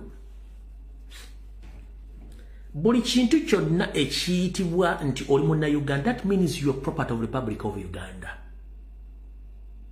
The country is managed by the government. The government led by the people. Which people? It's you and me. We are the pillars of the tax. Fempaji z'omusolo. Buli sente gy'okwata yonna n'ogisasula etegeeza musolo. That means you are contributing to the development of the country. Buli sente gy'okwata osasulira okulaakulana kw'eggwanga. That means your responsibility. You are responsible for your country. Kitegeeza politics akwatako. Oba oyagala oba toyagala. But when you come publicly you say that I'm less concerned about politics, you are a fool. Time was a fool. You were fullest. Ekyo kyange nze nkitaddewo. Bw'ogamba nti politics takwata kuli musiru emirundi busiru ate oli musiru ddala. Lwaki? katuddeyo kemabega walinga wakayimba oba ani yali yakayimba yali Fred Masagazi asi Eclair Kawali yali Fred Masagazi yayimba nga atanna wa musolo ng'olabye ennaku akayimba konkamanyi kati omusolo gwedda gwabanga gwa kaadi gwavanga ku 15 ku mutwalo twali bidine ekintu kwesa tunogwetaano ng'omusolo ogwo buli munna Uganda aweze emyaka 18 n'okusasula omusolo ng'omusolo bagukwatira mu station mu butale mu chachi ne mu kuziika na buli wamu naye era during that time ebibala bintu byaliwo buli kimu nga kitambula abantu balina senenga batebasasula misolo nga bayinza okugoba emisinde okusasula kadi y'N50 ku mutwa nga bakugoba emisinde omuluka gwonna ne bakwata bakuteeka ku mpingo ku miguwa bakusibanga batwala ba slaves naye omusolo ogwo gwali nga gwambiriga abantu okugusasula akayimba ko bakali ka Masagazi simanyi manya nerabidemu akayimba ntatanda wa musolo ng'olabye ennaku kati akayimba ako bange sawa zino omanyi nti omusolo gusasula indirect nenga tomanyi value ya musolo gwosasudde bwaba jjajjaffe ne bakitaffe badduka mu musolo gw'50 nga luli akamwanyi kaaliwo aguli kali kyaliwo kati nga gw'omusiru tomanyi na musolo gwa sente meka gwosasula olunaku then you are full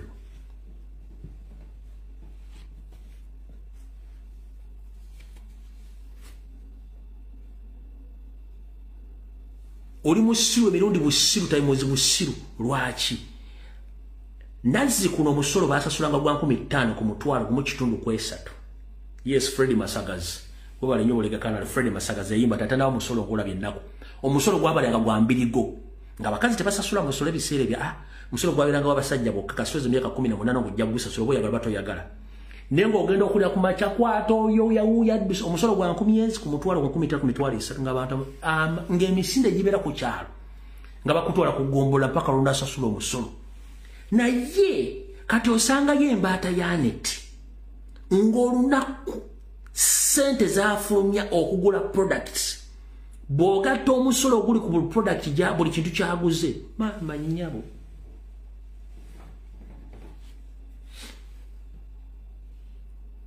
ningi yembaata ntisobola kutegeera nti bagidda bulinga omusolo okera ku macha n'okwata emitwalo 10 n'ogenda okushopinga n'ogula kasaketi k'omunyo kaliko omusolo n'ogula paadi ziriko omusolo n'ogula colgate aliko omusolo n'ogula sabbuuni aliko omusolo n'ogula airtime aliko omusolo n'ogula data aliko omusolo n'olinya taxi aliko omusolo ogenda okuma olunaku lwokka lumulumu ng'oyinza okumusasudde omusolo gwa mitwalo ng'egi ebiri omwezi omusasudde sedemeka kyetuyita indirect tax bw'omutamanyi politics tankwata nga buli lunaku bakukyajinga omusolo ng'ogusasula indirect nga tomanyi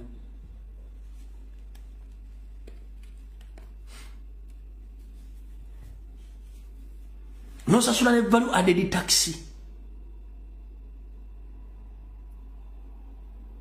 bagobanga basemaka bajjajjaffe ne bakinga bagoba emisinde wuuyo ekimudusa tiketi ya 10 ku mutwalo nga jjajja yinza ofutuka emisinde nengera ebiseera bisega seteteza oba tebaddayo tebagala kuwasala basasula omusolo kimwe ebiseera bimwanyizaale buli kimu naye nga abajjajja tebasasula musolo ne bakitaffe ng'emisinde oyinza okulya emisinde nga bakuba ne wuuli ng'ekiddo kyagudde kya musolo kati ekyo bwe bakijjaawo ne babaterawo omusolo guli indirect gw'omutamanyi gwemusasula kati lwaki babatera omusolo guli indirect Museveni agukuŋŋaanya kati wane wali okulya n'okukomba essowaani comrade wange ali kuno njala kubuuza osobola okumbuulira nti omaze ebbanga ki nga totula ku radio okuli basoma budget ya Uganda ey'omwaka oguwedde ogimanyi ey'omwaka guno oba ey'omwaka oguwedde oba ey'omwaka guli njagala ombuulira budget ya myaka 10 mabega gye basomye ng'ogitegedde nekibasomyemu ng'okimanyi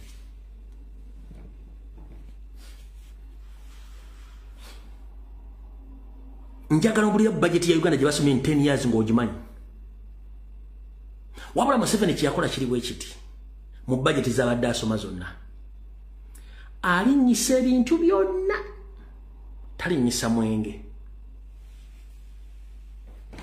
alinnyisa ebintu byonna talinnyisa mwenge lwaki 1 akimanyi nti bwakuwedde mbonyo omwenge weerabira ebizibu kyovula nti amabaala mangi nnyo n'abatamiivu bangi kubanga bw'anywa omwenge tagenda kuddamu kulowooza ku byabufuzi naye nga n'omwenge gwanywa guliko omusolo kubanga ye kyayagala mukole ki mubeere eno nga bwabba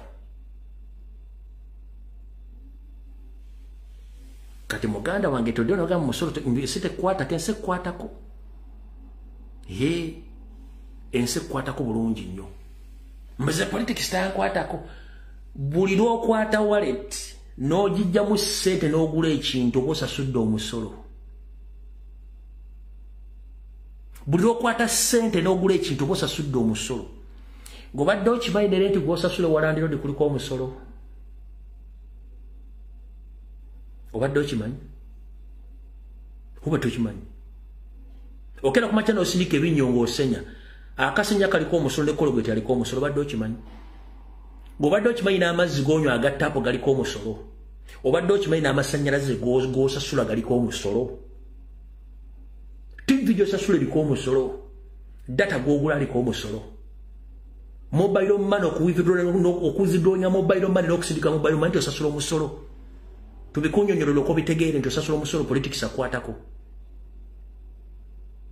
Who control that money? Politician.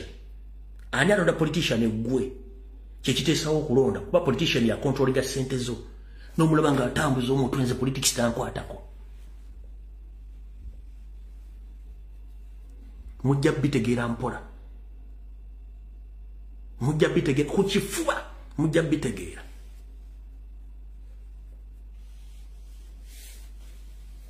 Wano wetubagambira buli munnayuganda situka lwaki eggwanga balibba ng'omusolo guno gukola e Rwanda gwagenze ne gukola mbatereddeyo video ya evidence ya masaka eyabadde e Tanzania kweri sigenda gizanya wano wano sijja mbateredde ku Facebook account zange zonna eyo masaka gyeri ya CNN kweri mugenda kakasa abakikoze bani bantu ba Museveni sente ze za Uganda omusolo gwo gukole Tanzania kati gutaddeyo Samia Suluhu gukole Rwanda guliyo waliyo Kagame gukole Kenya waliyo Ruto gukole South Sudan waliyo Salva Kiir e Congo gutadde butesi maje nga bali mu protective combat bakuma bintu byawe okitegeera kati gwo omusolo gwo gutambulira omusolo gwo hamu kiyabodde akugamba mwefula nti muli banna Uganda temwina maanya manyi muli banna Uganda mwina maanyi ki mumayi banna nyini nseno temwina maanya temwina kyemusobola kukola ka video mwakalabye ng'akudali abasuubuzi no hamu ayogera bw'ati one hamu wakabano kyoba osooka okumanya Museveni doesn't associate with someone who doesn't have a background of akabano. Museveni doesn't associate with anyone who doesn't have a background of akabano. Either you are a foreigner or body wakabano. The system yawe. Chobola ayogera anyhow ngabege mwanga nga ita nancha. Mutemuna kyo mujasobola temwina maanyi kubanga amanyi je mu mentality ye ndi Museveni tasobola kuvaako. Okitegedde. Temuna kyo musobola temwina buyinza mumanyi abayina obuyinza. Mukulu ngabege mwalinga ita nancha n'engalo za nti Uganda egenda kubira omupakanyi. Gwe mu muganda wange akaddeko kajja ojja kusasulira buli kikolobero ky'okoze banna Uganda ng'obudde butuuse. Omanyi tugamba munaka Dawulidde buddongo obudde butuuse. Obudde bugenda tuuka mu kaseera akatali kaawala nnyo mpawe kaaga nga buli omu alina okuyitibwa atandika okubitebya. Lwaki? Gavumenti bw'ekyuka ebintu bingi bikyuka. Abaali ab'amaanyi bafuuka abanafu, abaali abanafu ne bafuuka ab'amaanyi. Abaanyagibwa ne baddizibwa ebyabwe, abanyazi ne bagibwako bibanyaga. Ompulya bulungi nnyo. Kati buli omu Rwanda nnyo yabbibwa weetabe mu kujjako Museveni. Buli omu anyigiriziddwa weetabe nnyo mu kujjako Museveni. Kubanga bw'otajjeko Museveni basomesezza abanyigirizi abalala bangi abagenda okunyigiriza abaliwo abalinze. Naye tetugenda kulinda abanyigiriza abasomeseddwa abala okunyigiriza ffe ab'omulembe guno. Bajjajjaffe banyigirizibwa, bakitaffe banyigiriziddwa, naffe batunyigiriza yensonga lwaki tuwogera tu saving generation yeddako erebe kunyigirizibwa nziramu okutegeeza eggwanga Uganda liryo toyinayo ggwanga ddala yensonga lwaki oyitibwa munda Uganda ne bw'onoogenda e Kenya bagenda kuyita foreigner ne bw'onoogenda e Tanzania bagenda kuyita foreigner ne bw'ogonda e Rwanda bagenda kuyita foreigner ne bw'ogenda e South Sudan bagenda kuyita foreigner ne bw'onoogenda wa because kubanga oli munna Uganda tolina asindala kati lwanira ensi yo nga tennakuwa kulwanirira ng'obudde bukyali nyongera okujjukiza gwasumagidde ng'ate oli mu kweyalira nga bw'onootuuka mu katandaalo okoleyo ki abasome byaffe byetulaga nti eggwanga ewafu tubadde abagwira ab'ebika ebyenjawulo abali mu ggwanga ne bayita Amerika eggwanga etyo lyali abasajja abali abamagulumeeru eggwanga lyali abayindi abamyufu bagenda batulibwako mpola ne batuuka okuba kati situya nti bawera n'obukadde obuwero bubiri mu ggwanga eyo yenkola yemu tebawa byakusoma tebafuna mirimu tebenyigira mu byabufuzi babeereyo babalabirira ng'abaana abato babateekamu ne system ey'ekizaala gumba kyebakola mu Uganda tunulire kiri ewa kojja wa Yesu kyebakola kyebayita occupation. So if you are fooling yourself sitting there that you are less concerned about the politics, the matter of the nation in Uganda, you are fooling yourself. Because the occupants or the occupiers, they are ready to occupy their country because they know the biggest number of Ugandans are full. Yes, it's very easy any fool to stay in Uganda. Abasiru bangi basobola okubeera mu Uganda. But any fool can survive in Uganda. Mugoberere nnyo statement za Nyandwe. He knows that the biggest number of Ugandans are full. Kubanga akimanyi. Akutta n'osinika ebinnyo. Akubba n'osinika ebinnyo. Olya bulungi. N'akujjako ettaka. Nagatu n'akola tutya munnanga. Ate be balina amaanyi. N'akugulako omusango nga teguliyo n'osirika. Ompulya bulungi nnyo. N'agenda mu maaso. N'akuba omuntu essasi n'agenda naye mu maaso nga teryamuvunaanyi. Okitegedde bulungi nnyo. Mbajjukiza obbagamba nti sensitize your kids mbabuli omulabe wa Uganda yaani. Era ndi musanyufu nnyo abantu b'omu Mambuka. Ndi mbasanyufu nnyo abantu b'omu East n'abantu b'omu Maserengeta baasirize. Naye ndi munyiivu, ndi mwennyamivu. Okulaba ekisajja n'ekikajja ekyogerwa nga kitaddeko uniform ya kyenvu. Nga kyemagazza ng'akabwa akasibe ku ggaali. Nga kimegeredde ng'ekikwa ekiraba eyalidde. Mbu Museveni for life, Museveni Buganda for Museveni. N'omutunuulira n'amaaso ne gakuluma n'omutwe ne gukwetooloola. Ebijja bye bajja gye baabisaawa olw'okuba tebyagala kukola. Biriya bitumbidde biringa entuumu za kasasiro kubanga byagala kulya. G'oŋŋamba otya mbu ensi yo girya mu suwaani y'omuceere.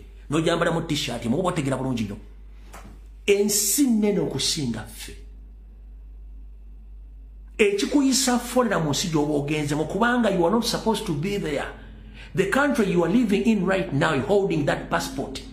There are people who fought for that country some time back. That's why you can't get the same benefits as the person who was born in that country. You can't get the same benefits. So, mulwanirire ensi yammwe. Abantu b'omu Mambuka abalaze nti ensi bagyagala. They are willing to bring back the freedom and the liberty and the ownership of the nation.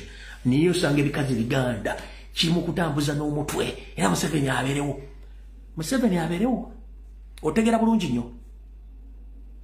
Ku myaka nkaaga gy'olina bakufuza ekaana. Constitution esiyo myaka emeka. Esiyo myaka olina okubeera kufuga ebisanja bibiri bakufuza ana. Otegera bulungi nnyo. Omwana wo tasoma. Afuna passport kufuluma bweru wa ggwanga. Bamutidde Saudi Arabia. Amusseye Museveni.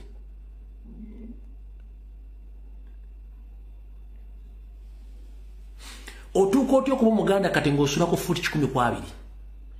Ofutuuka otya okubeera Omuganda ng'osula ku fuuti 25. Otuuka otya okubeera Omuganda kati ng'osula ku fuuti 22. Otuuka otya okubeera Omuganda nga ky'okyapangisa mbwa mmwe mu ggwanga lyammwe. Edda ennyumba z'abapangisa zaalinga z'abantu abaakolanga mu gavumenti nga bava mu bitundu birala by'eggwanga.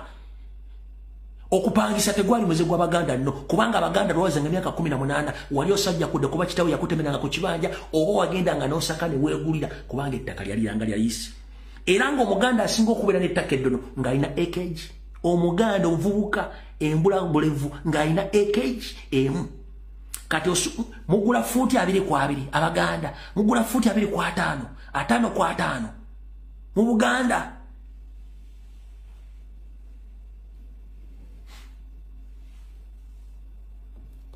ani akibatuusizaako Munyarwanda Museveni